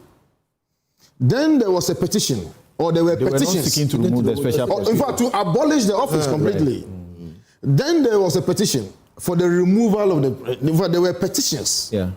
For the removal of the special prosecutor. 3 of which, or is it 4 so far, have been determined, in his favor. So first they went to Parliament, it failed. Then they tried the petition through the President, the executive branch, it failed. Now they are with the judiciary. And the judiciary, the processes leaves a lot to be desired. You see, arguments have been made across about the consistency. I don't think you find the chronology the way you've presented it. They went to Parliament and then went through petitions. Of course, they did it, and I'm just distilling the issue so that you see that they went to all these gates. Just trying. Some of the petitions existed before the attempt in Parliament. I think even the suit existed before the attempt in Parliament, right? But what you won't lose. The fact that there is an attempt to abolish the office, one, or to remove the SP himself. Now, arguments have been put across. I do not need to belabor the point about the constitutionality or otherwise. Section 3 and Section 4 of Act 959, Office of Special Prosecutors Act, are very clear. I mean, these are like provisions which are saying that we take our color from the Constitution. So to the extent that there are inconsistencies or particular provisions that sin and violate the Constitution, we can take them. But I don't think that the entire act, should be thrown out, and for that matter, you throw out the baby with the bath water. That is the intendment of what we are doing. See, you made a point. Oliver made a point. Yeah, but I need to put on record that the suit was filed in December of 2025. At that time, there was no attempt in Parliament. Go on. Exactly. Of course, forget about the chronology. But I'm saying that they tried executive, they tried legislature, now we're in the judiciary. You see, the extradition packet that was sent to the Justice Department in the United States came entirely from the Office of the Special Prosecutor. Now, this is an office that has no constitutional validity, yet the Attorney General has, by necessary implication, clothed the office with the constitutional authority that it deserves. How? So, I mean, if the office is unconstitutional, then the Attorney General should not be dealing with it in the first place. Everything the State Department is working on in the U.S. on the extradition came from the Attorney General, from the Office of the Special Prosecutor. So why are we now raising from the Office of the Special Prosecutor, but handed to the Attorney General? Exactly, as the competent authority under the Mutual Legal Assistance Acts. So then why are you in the U.S. seeking to extradite Keno Foriata, for instance? So that also, for me, becomes a problem. Now, why are we talking about Office of the Special Prosecutor? In the run-up to the 2016 elections, allegations of corruption was widespread.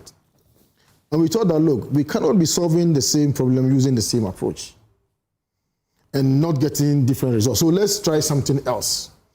And definitely an Attorney General who is sitting in office with his cabinet colleagues will find it very difficult to prosecute his colleagues. And we are seeking to do something different. I've spoken to at least, and I've said that over and again on this platform, at least 2 former attorney generals, and they have been frank with me that, look, I can't prosecute somebody I sit in cabinet with. Yeah. And some of it, it's not even somebody they sit in cabinet with. Because of the person's relation to the presidency or something like that, they can't dare. Because of the person's position in the party, they will not dare touch them. 2 different former, attorney generals have told me this. Now the point about whether or not the president, agrees with this move or not can be answered under Article 58(1). If you permit me to just read. Go ahead. 58.1 says that the executive authority of Ghana shall vest in the president and shall be exercised in accordance with the provisions of this constitution.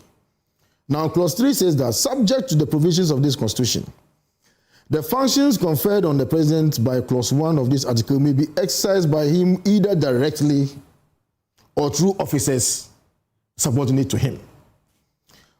Evidently, the Attorney General is coming under this provision. No. Forget about the fact that Article 88. See, if the president says today that I do not want you to prosecute this person, the Attorney General can't do otherwise. Not by law. We are talking about theory, but in practice, you get a call from the president, Mr. Attorney General, you are prosecuting this case. I do not agree with you. This matter have to be truncated. Can you tell me, for instance, that all the matters that the Attorney General withdrew from for the prosecutor, the president did not know anything about them? No, I can't suggest that the president knew. The president, I mean, so it cannot be said that the president did not know anything about them, and that will mean that the president is not in charge. Absolutely no. Absolutely not. Please. You came to office on the back of corruption, fight against corruption. Your premise is wrong. You came to office on the back of fight against corruption, among other things. And then you come into office, and then you cease prosecuting a number of people. And you tell me that the president is not aware? It's just the Attorney General who decided to do it on his own. There was public advocacy from people like me that his matter, there should be a nolle prosequi. And that was obvious. No, you see, right? I'm not even talking about his case. I'm talking about corruption cases, corruption-related cases.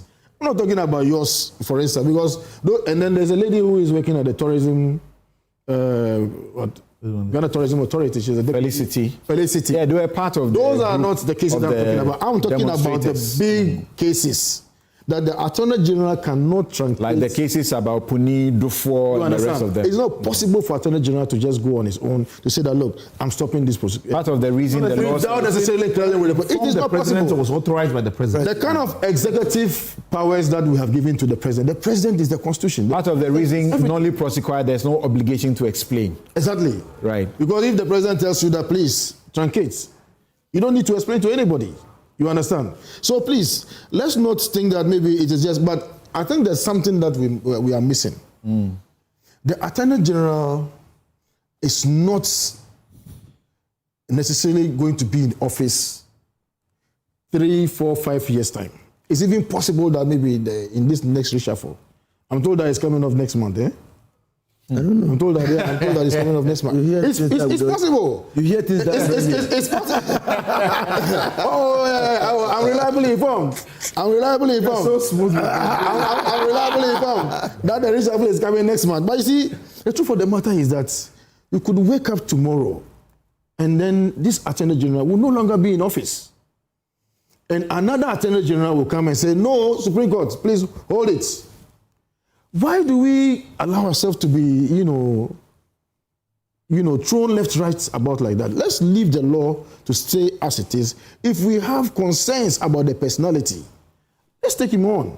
If we have issues about some parts of the legislation, again, we can deal with them and then seek to strike them out. But to throw out the office suggests that, look, we do not want this guy. This guy is coming after some people, some elements within the government, and we have to clip his wings. Because here's the case that Iyoko is not able to arrest a fugitive who is even in the country and they know his whereabouts.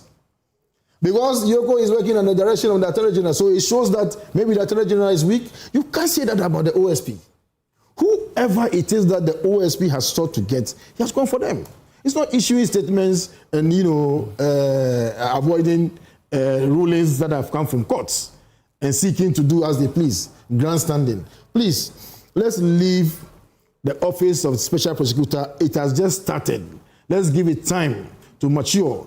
They will commit their own mistakes, they will correct them, and together we will find an architecture that would be completely different, unless, of course, we want to amend Article 88 and decouple the office of the Minister for Justice from the Attorney General. That, I think, if we do, then we can leave those functions of the OSP to that Attorney General will be decoupled. And my attention is being drawn. My reckoning of the trajectory of events, the chronicle of events, and I wasn't saying I was exactly sure about what it was. When the attempt to, you were right in the way you chronicled it. The attempt to abolish the office happened before the suits. So on the 6th of December, Parliament was talking about, he was agreeing with the bill to scrap the office as in 6th December. And then the suit was later filed on the 14th. Oh, December. No, was it 14th? No, it was on the 8th. Let me see, I have a copy of the suit here. I was looking at that when I was referencing earlier. So the suit, either 8th or 18th, it was on the 8th of December. So about 2 days after the attempt happened in Parliament. And the president was swift. Exactly. Immediately got to Parliament, he issued the statement asking them to stop it. Okay. So you see, in matters of this nature, Oliver, this is when the Supreme Court will have to spring into action and determine the matter expeditiously, because it has got dire consequences. Now, if the Supreme Court comes to the conclusion that Parliament violated the terms of Article 88.4, and so the statutory authorization given to OSP to prosecute people, investigate and prosecute is unconstitutional. That goes to affect even previous convictions. Previous convictions? Yes. Yeah. But as Vomo said, the Supreme Court can save that by their pronouncement, won't they? Because what they say will be final. They will say that even though blah blah, what has already happened. I'm talking about what I know. France nuclear. I'm talking about what I know about the law. What the Supreme Court will say, I don't know. And the Supreme Court itself has no speculative jurisdiction. Okay. No one knows what they will say. That's right. Okay? So, but if you say something is unconstitutional, you can't build something on nothing. That's right.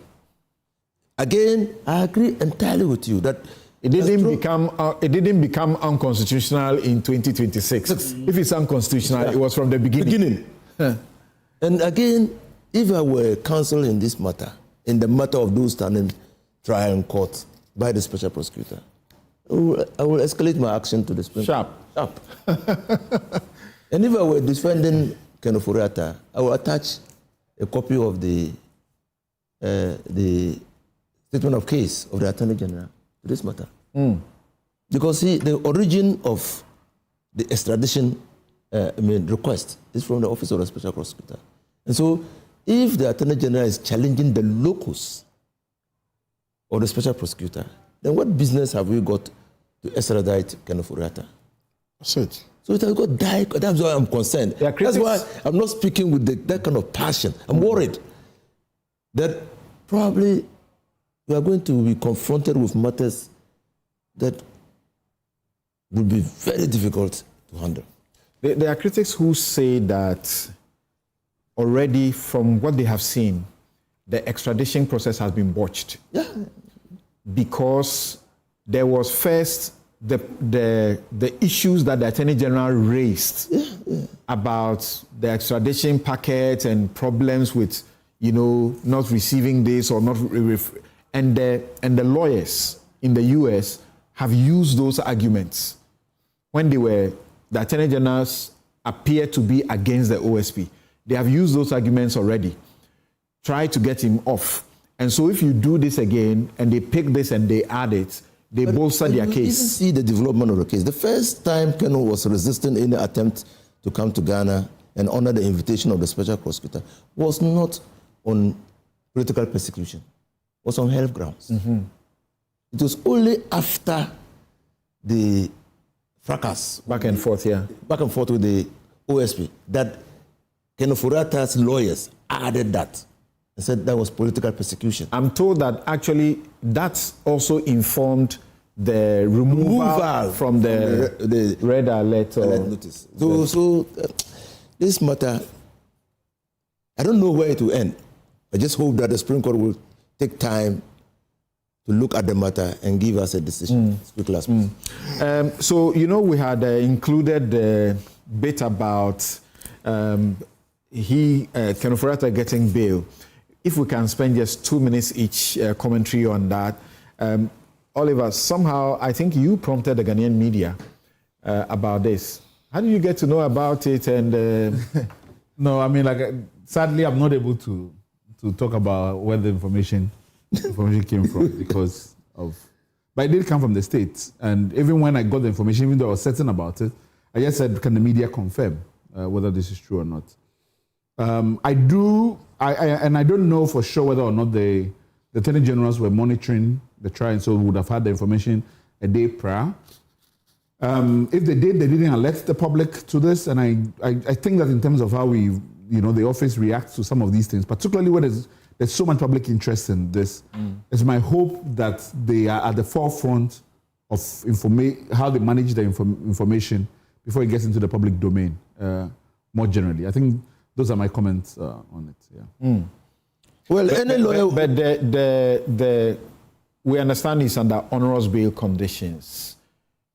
How much of it that do you know? And so that information as well, I kind of put that out. That understanding is the $65,000 bond, the electronic ankle monitor, which confines him to a perimeter within the jurisdiction of the court. The fact that his passport has been obtained from him, the fact that he has to regularly check in with ICE, he has to notify as well any changes in address to ICE. Those are the conditions. But which passport is this? The one that we're told had been revoked? No, not passport. The visa. The visa. Okay. Not the passport. Okay. Right. Only Ghana can revoke the passport. All right. Yeah. All right. So this is completely different from the extradition processes.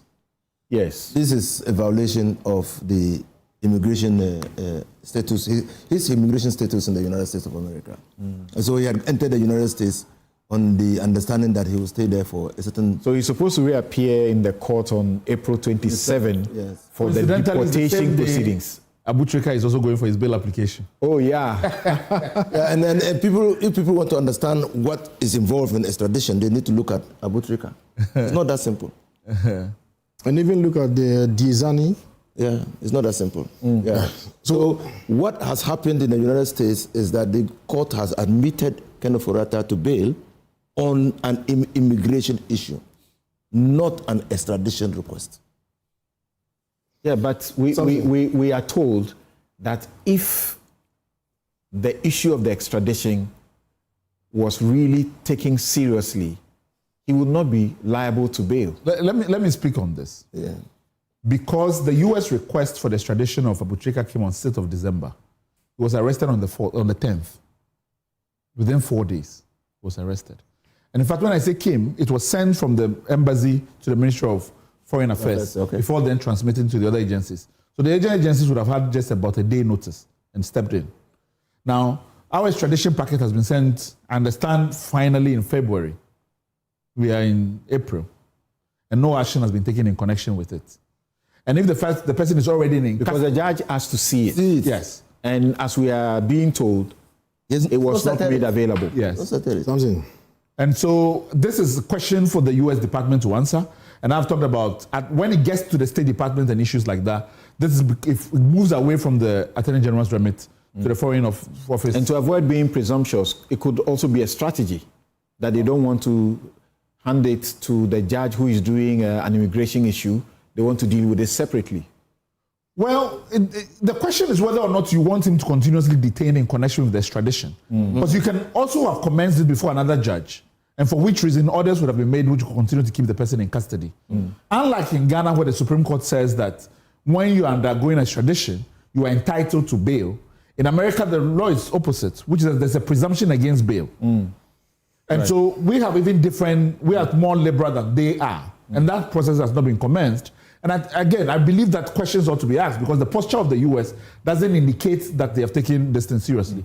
And before you come in, I have made it publicly clear that the only reason that I even took up the defense of Abutrika is because of the unequal treatment of how the U.S. has treated Ghanaian requests for extradition vis-a-vis ours. that I don't think that we are being treated as equal parties. And I think that ought to stop, and we need to revisit the arrangement. And I do hope we take this. I asked that question because, Sedina Tamaklo, exactly. We understand that under extradition process, she is still in there.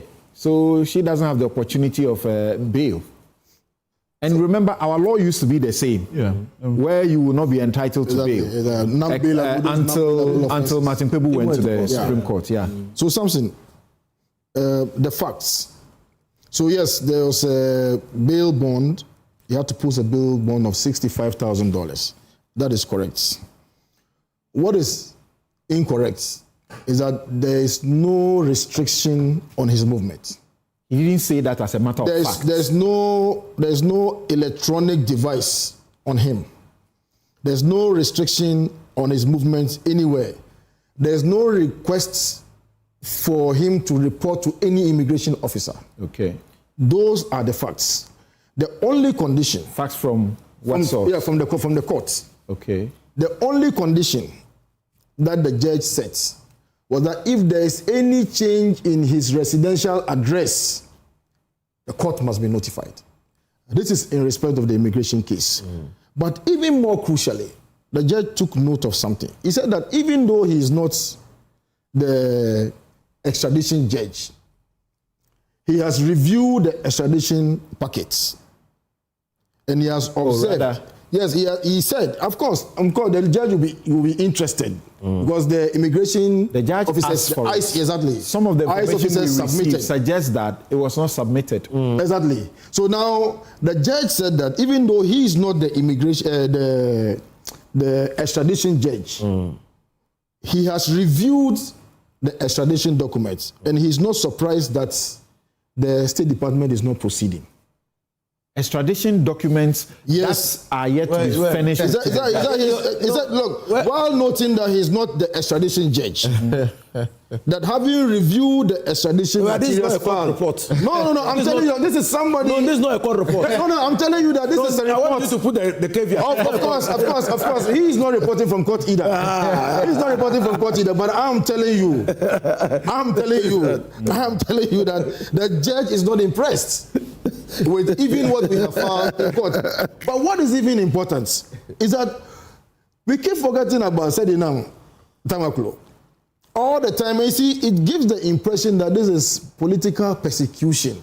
And we keep saying that, look, let's not be doing these things. Why is it that? Hassan, to remember. Hassan, why is it that anytime we have to talk about Kenufuriata, we must talk about Sedina? Why? You see, because the cases are almost the same. You understand? The cases are almost the same. When you go to the U.S. Embassy, go and picket and ask that Kenufuriata should be extradited back to Ghana, you should add the other one. Because they are in the same jurisdiction. There are two Ghanaians. One was convicted, at least one has been convicted. Okay. Of course, and then she's in the United States. So that's like low-hanging fruit. Why are we so bent on dealing with... In fact, do you know that so far, Ken has not been served with the charge sheet? Ken has not been served with the charge sheet. So he has actually not been technically charged. Because it has not even been brought to his attention. So, you see, whilst we want to proceed on accountability issues, we should also look at due process. All right, thank you. And then we'll compare. We'll take a break here. When we return, we have the issue that the clergy have become so unhappy about, and Reverend Tim Fojo has also been leading the charge. And President Mahama has said that LGBTQ bill, is not a priority. And they are not excited about that at all. All right, we'll be right back.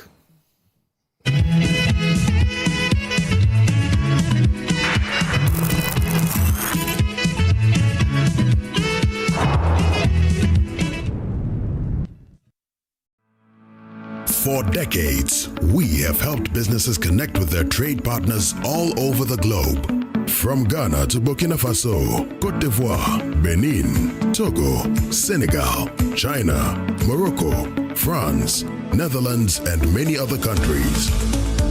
We have made it possible to bring Ghana to the world. We have brought small and medium businesses closer to their customers across the regions in Ghana with our SME support facilities. We have brought relief and smiles to the faces of families with our employee personal loans. With our cutting-edge technology and digital support, we take the burden of complex thinking off you, making life simple. That is who we are, as close as a partner. Bank of Africa. We are indeed the African bank with the global reach. Welcome to Malcolm, where shopping is a musical experience for all generations. Granny's Let's Roll It Back. Malcolm Ghana, we did for you. Malcolm's got it all for me and you. Life made so easy, easy, lemon squeezy, shopping made easy. Sometimes money day, sometimes some way out of pocket. Malcolm season. The price is right. The price is right. The price is nice. The price is nice. Fresh with the vibes, unbeatable. If the price they fight. If the price they fight. Your number one stop shop, number one. Your number one stop shop, Malcolm. Malcolm Ghana, we did for you. Malcolm's got it all for me and you. No matter the generation you belong to, Malcolm is where Ghana shops. Bring back home the experience. Bring home the experience. Turn your home and office design dreams into reality. Here at Lesh Fortune, interior design is our passion. Customized interior design solutions, top of the range products such as curtains and accessories, blinds and accessories, trendy for bespoke hotel, home and office furniture, top-notch space design services. I'm the CEO of Builders Estates. When it comes to putting the final touch on all my building projects, I look no further than Lesh Fortune for all my interior decoration needs. They bring your ideas to life. Turning your house into a home takes more than just accessories. You need beauty and elegance, and the expertise is very important. That's why I choose Lesh Fortune Limited, because they have experience. Yes, indeed. With our many years of experience, we would excite you. So make that call now. Call us on 0244-265588 or 0302-811163. Lesh Fortune Limited. Lesh Fortune Limited, unleashing luxury with perfection, one space at a time. Lesh Fortune Limited. Another week is here on the greatest of all time show. My name is Giovanni Clip, and tonight we're bringing you talent. Contestant number one, let's bring baby girl. Let's bring. You did it for you. Cut. Oh, there is a leakage. Where's the plumber? For quality and durability, insist on Syntex pipes. If you want quality, this be where you belong. Strong, tough, and reliable. Your perfect match to your trusted Syntex pipe. Syntex pipe, it they carry water, no wahala. Syntex pipe, it they make water they flow. Syntex, and you're strong, and you're tough. Good business means seeing the possibilities and maximizing opportunities. Making sure you have a responsive support system. Backs your business goals. A partner that gives you a stable platform with reliable connectivity and seamless solutions, and better understands the tools required to take you to the next level.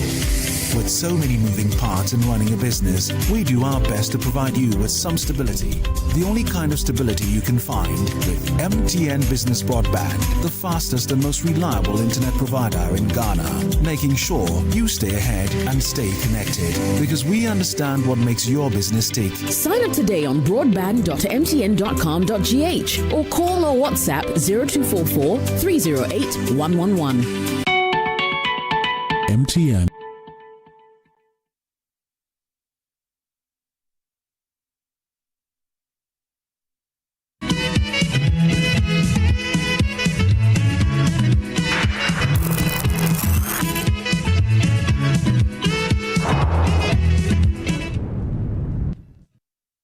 we are back.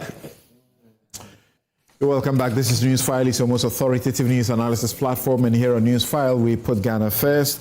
And my outfits, if you're looking for the best kaftaans, the only place to get them is Habils. Go onto their socials. Just type Habils. Habils. Habils Couture. You can call them 0200 84 1988. 0200 84 1988. The show is brought to you by Bank of Africa, as strong as a group and close as a partner, MTN everywhere you go. Ashesi University, educating ethical and entrepreneur leaders for Africa.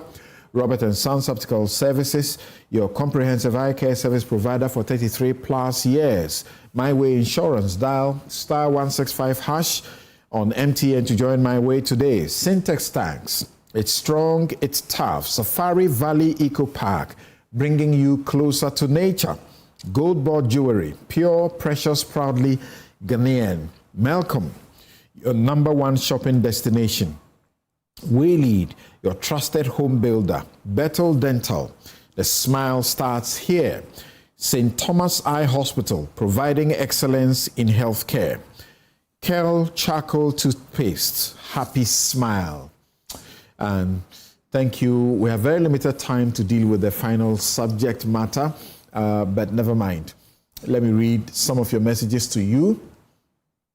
Fred says, I have read the proposed arguments by the learned Attorney General, and much as I agree with the legal soundness of the argument, I have two concerns. Are we really serious about fighting corruption?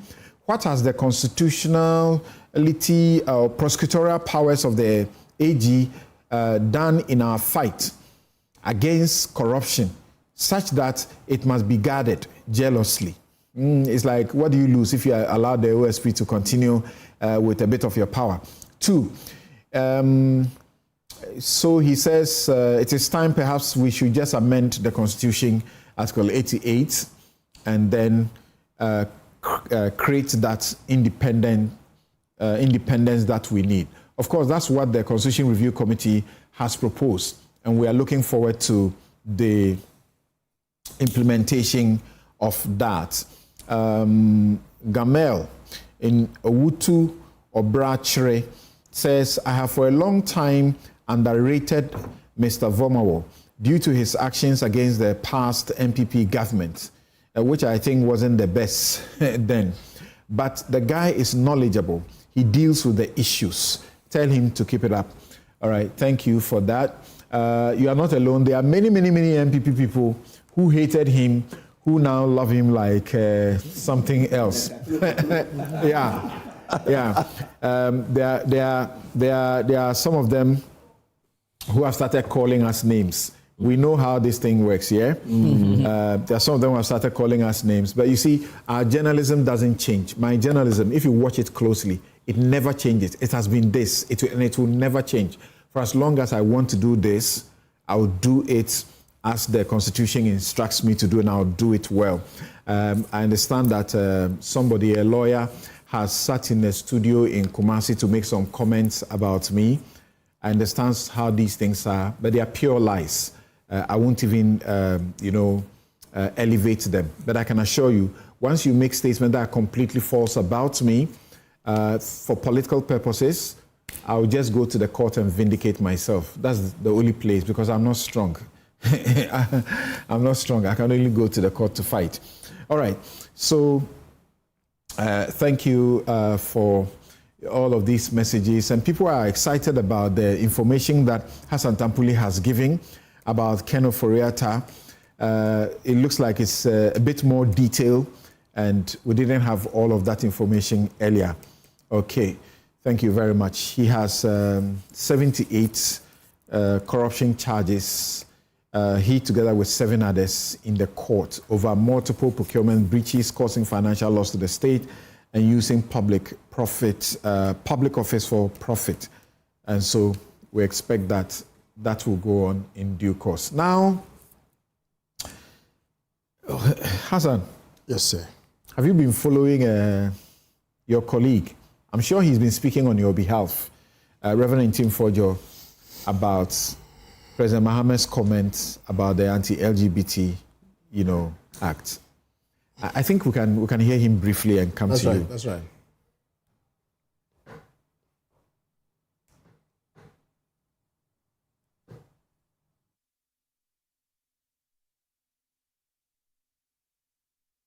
At my vetting, I indicated that I would reintroduce the bill as a private member's bill. So when people say that I have changed my position, I've actually stuck to my word. I said I was going to reintroduce the bill, and I did. I reintroduced the bill in August last year in Parliament with a number of my colleagues. The Parliament of Ghana is going through the process. In 2 weeks, the Committee on Constitutional, Legal and Parliamentary Affairs is going to be meeting on the bill, a 2-day meeting on the bill. So there is work going on. I hear people who say, he promised that President Mahama will know no peace if he doesn't sign the bill. Yes. If President Mahama gets the bill and he doesn't and chooses not to sign it, we will agitate like we did in the past. Because as far as I'm concerned, Ghanaian family values are not political. Those who want to do politics with it is unfortunate. But as we speak today, there is no bill before President Mahama to sign. So what am I agitating or asking President Mahama to sign?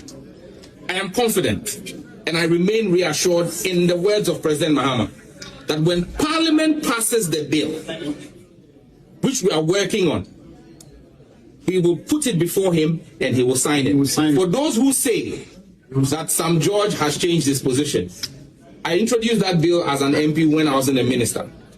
If being a minister was supposed to silence me, I would not have been the lead sponsor of the bill again in Parliament. I have re-sponsored the bill.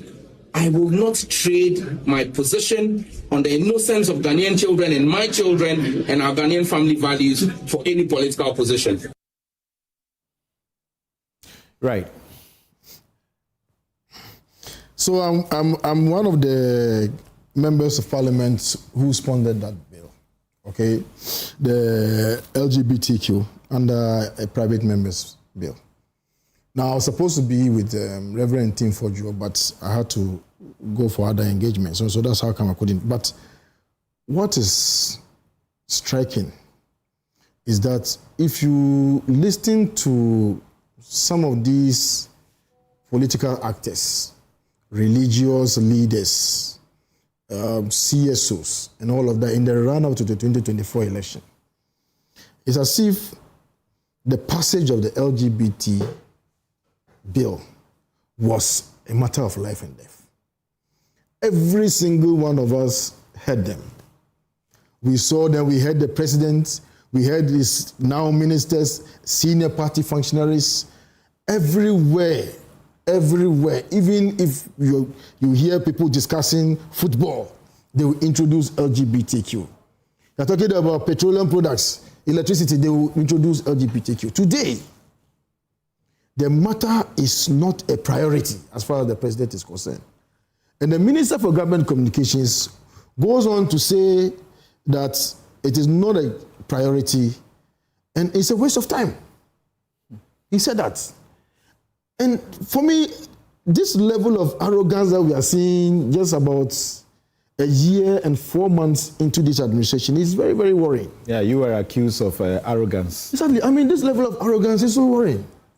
That you think that the matters that were important a few months ago are no longer because you are a minister and you are sitting in office and you don't think that Ghanaians are sensible enough to raise issues about the fact that you were very vocal, vociferous on this matter. All of a sudden, nothing. You see, politicians, maybe they said that politicians were not virtuous people, we don't speak the truth and all of that. Sometimes they say that about us. But what of the men and women of God who mounted the pulpits? Every little space that they got, the sermon, both Muslim, Christian, traditional, everybody was preaching on LGBTQ.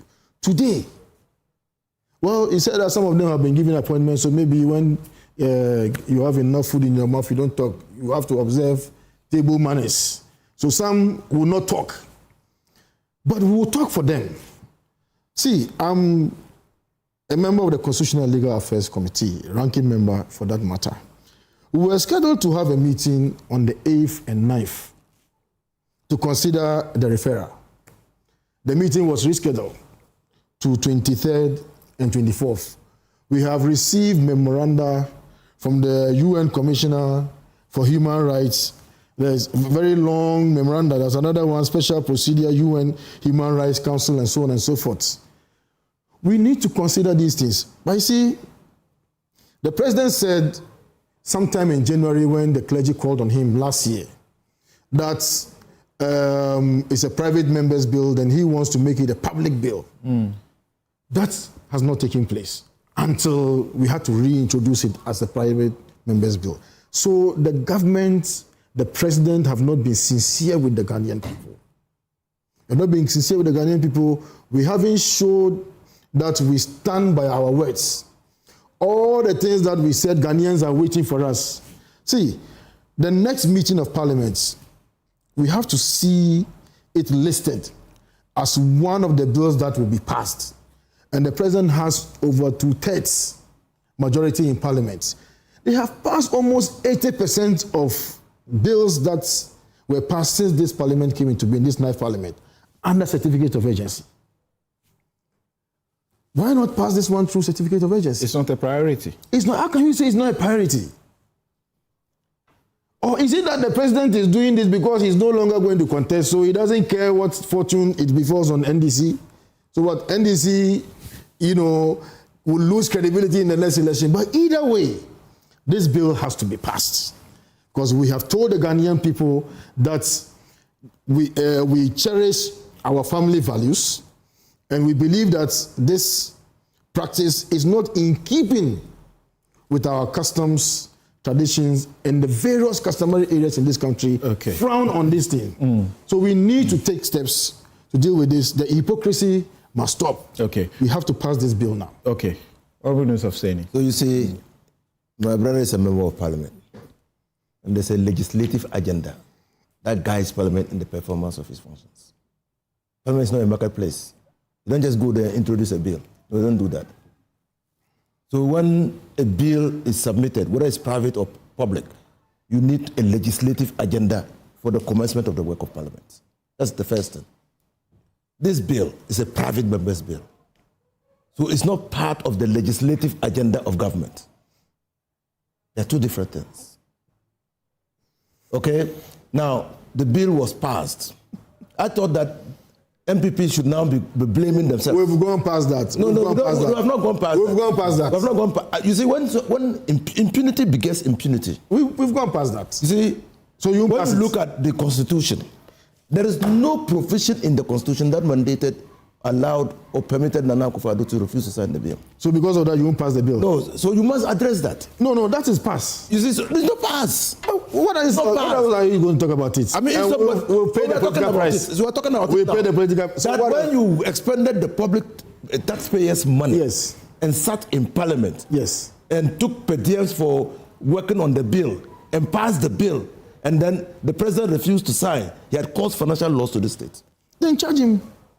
Take him to court. And we must continue to talk about it. No, you see, we are here. Pass the law. We are here because the president refused to act when there was a need to act. Now there's a precedent. When I say act, I don't mean assent to the bill. Now there's a precedent. There's a precedent. Why are you still blaming Akufo-Addo? Who promised? Where's the bill? Who promised that this was a priority? It is in parliament. He has to test majority in parliament. Who has met the clergy? He should move parliament and told them that he was going to move it from a private member's bill to what? To a public bill. He didn't do it, and you are blaming me for that. The president has changed his mind. How long should it take? The president has changed his mind, and he has no power. I mean, he has no right to change his mind. It is let's leave it in the private domain. Let's leave it to members of parliament to Unbelievable. Yes. The president says, would you have said this if Akufo-Addo was in power? Would you have been saying this? I would have said the same thing. If he had acted reasonably and logically, I would have said the same thing. Unbelievable. So the bill will not be passed? Is that what you're saying? No, in parliament, the president says if parliament passes the bill. When? Then he has want the bill to be passed. Don't overhead. Is it parliament that it is the president who passes the bill?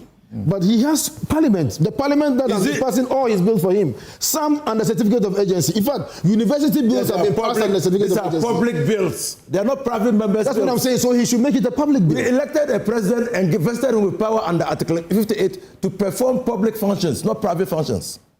So if the private members' bill, you who believe strongly that we have family values we have to protect, introduce a bill, you should be forcing you should be working very hard in Parliament to pass the bill. And if you pass the bill and the president doesn't assent, then you have a case. The leader of government does not Number two, list it. Number two, even the speaker had to force has said he's committed to this bill and has said so many things. Suddenly, we're not seeing any action. It's obvious. The people are seeing the inertia. That either the government wants to dilly-dally and then the time is up and it goes out because it doesn't serve your purpose to pass the bill into law. Why?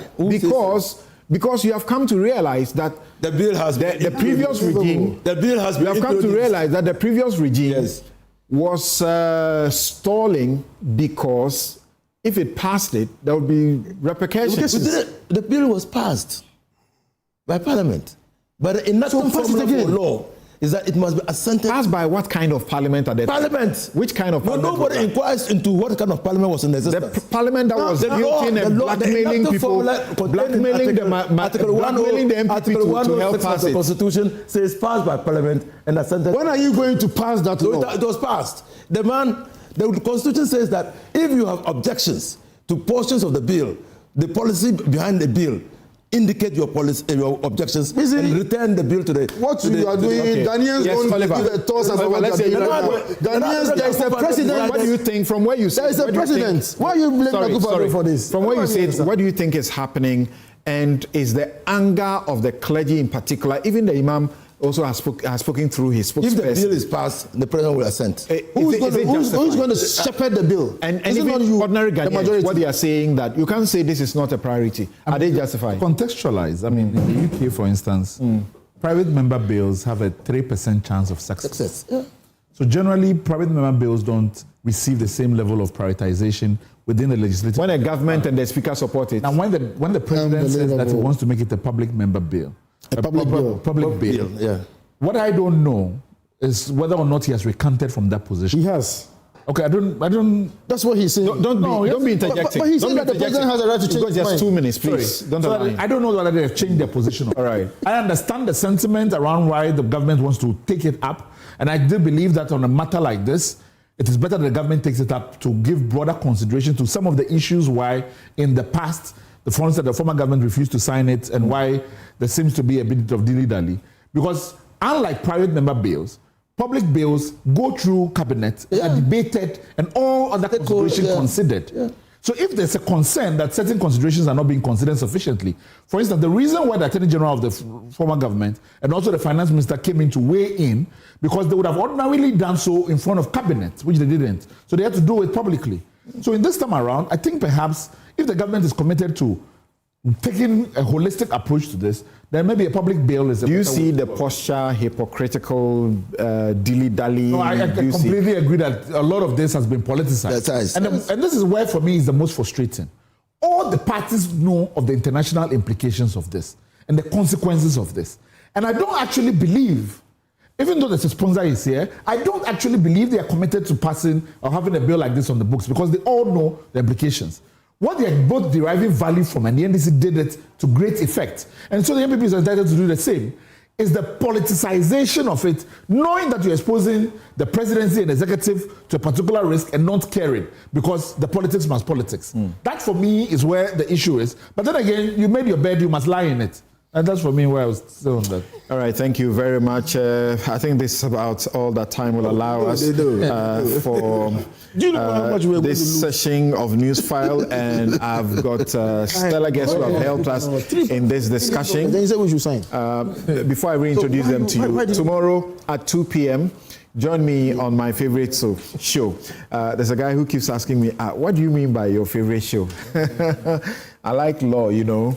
I live it. So join me on my favorite show. Tomorrow I'll be hosting Justice Richard Ejay Frimpong of the Supreme Court of Ghana. We'll be discussing the Supreme Court at 150 years. Guardian of Justice. That's what we'll be discussing. He's the chairman of the anniversary committee of the 150th anniversary of the Supreme Court of Ghana. So 2 p.m., join us to learn more about our Supreme Court. 150 years. How did it begin? Military regimes. How did it survive? What are the contributions it has made to our governance over the period? So join me at 2 p.m. tomorrow. And my guests have been Inusa Fuseni, former MP Tamale Central and former Minister for Lands and Natural Resources, as well as Roads. Hassan Tampuli, MP Gushon, and Deputy Ranking Member, Constitutional and Legal Affairs Committee of Parliament. Yes, he says I should amplify his appeal for support. His constituency has come under a rainstorm, and over 12 schools have had their roofs completely ripped off. Some of the buildings structurally are not good anymore. He's done his little bit in contributing some cement, and roofing sheets, but he needs corporate Ghana to come to his aid. Please, let's support the constituency of Gushegu to re-roof the schools so that the children can go back to school. Bobby Banson joined us earlier, a lawyer and lecturer, Ghana School of Law at Makola, and he's also lawyer for engineers and planners. Bright, yeah, just as his name. Honorary Vice President Imani Africa, Oliver Bakavomawo, Constitutional Rights and Policy Strategy Advisor, Democracy Hub. I'm Samson Ladia Yanini. Have a good afternoon.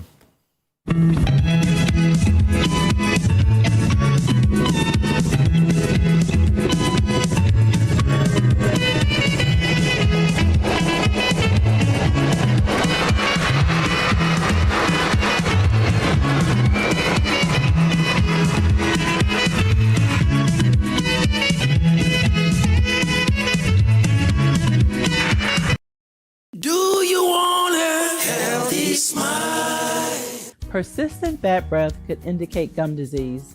I'm Tanya from Bethel Dental Clinic, Ghana. Did you know that gum disease is a common cause of bad breath or halitosis? But there is hope. As dental hygienists, one of the main things we do when you come for your periodic visits is to examine your gum health by completing a periodontal assessment. Gingivitis, the early stage of gum disease, is common and characterized by swollen, bleeding gums and halitosis. The good news is that gingivitis can be reversed back to healthy gum tissue. Regardless of which stage is present, a professional cleaning or deeper cleanings are needed as a first step to treating halitosis or bad breath. So, schedule your appointment with your hygienist now to learn more about maintaining healthy gums and getting rid of bad breath. Healthy smile. In my line of work, a confident smile is everything. Kale Charcoal Toothpaste keeps me on top of my game and ensures my smile is always radiant and bright. With the tiring nature of my job, we spend several hours under the scorching sun. To keep our teeth white and our breath fresh all the time, we use none other than Kale Charcoal Toothpaste. Kale Charcoal Toothpaste. You're on a Kessie and in a kit one. Samayo Kendini, who be here, Semetra Sapapadia to Amame Manfo, Kel Chacos natural ingredients, and a bomb is several buying, and Maniswing, Nesasu Mama Hotoso, and will beg you. Kel Charcoal Toothpaste. Choose Kel Charcoal Toothpaste for anti-cavity, whiter teeth, and fresher breath all day. Available in 80 gram and 150 gram. Grab yours today. Kel. Happy Smile. This advert is FDA approved. In Ghana, our gold is more than a resource. It's our pride. And at Gold Ball Jewelry, we celebrate that pride every day with craftsmanship that reflects who we are as Ghanaians. Introducing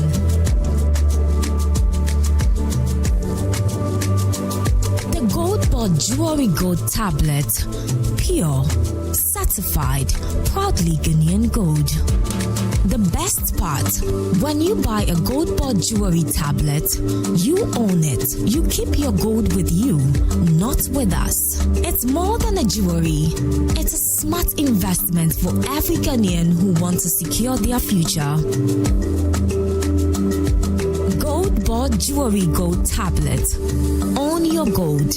Own your future.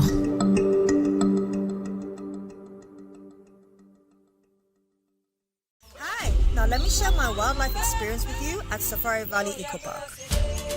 Welcome to Safari Valley Eco. Our electric shuttle pulled up, and in no time, our tour began. We were surrounded by wildlife from the moment we entered the eco park. We were greeted by experienced tour guides who took us through orientation and how to better enjoy the experience. Watch these animals roam freely in their natural habitat undisturbed by our presence. We saw zebras, sable antelope, brown cranes, mara, silky chicken, nyalas, Shetland ponies, and so many animals I just couldn't keep up. Our tour guides taught us so much about the wildlife, their behavior, and how to interact with them.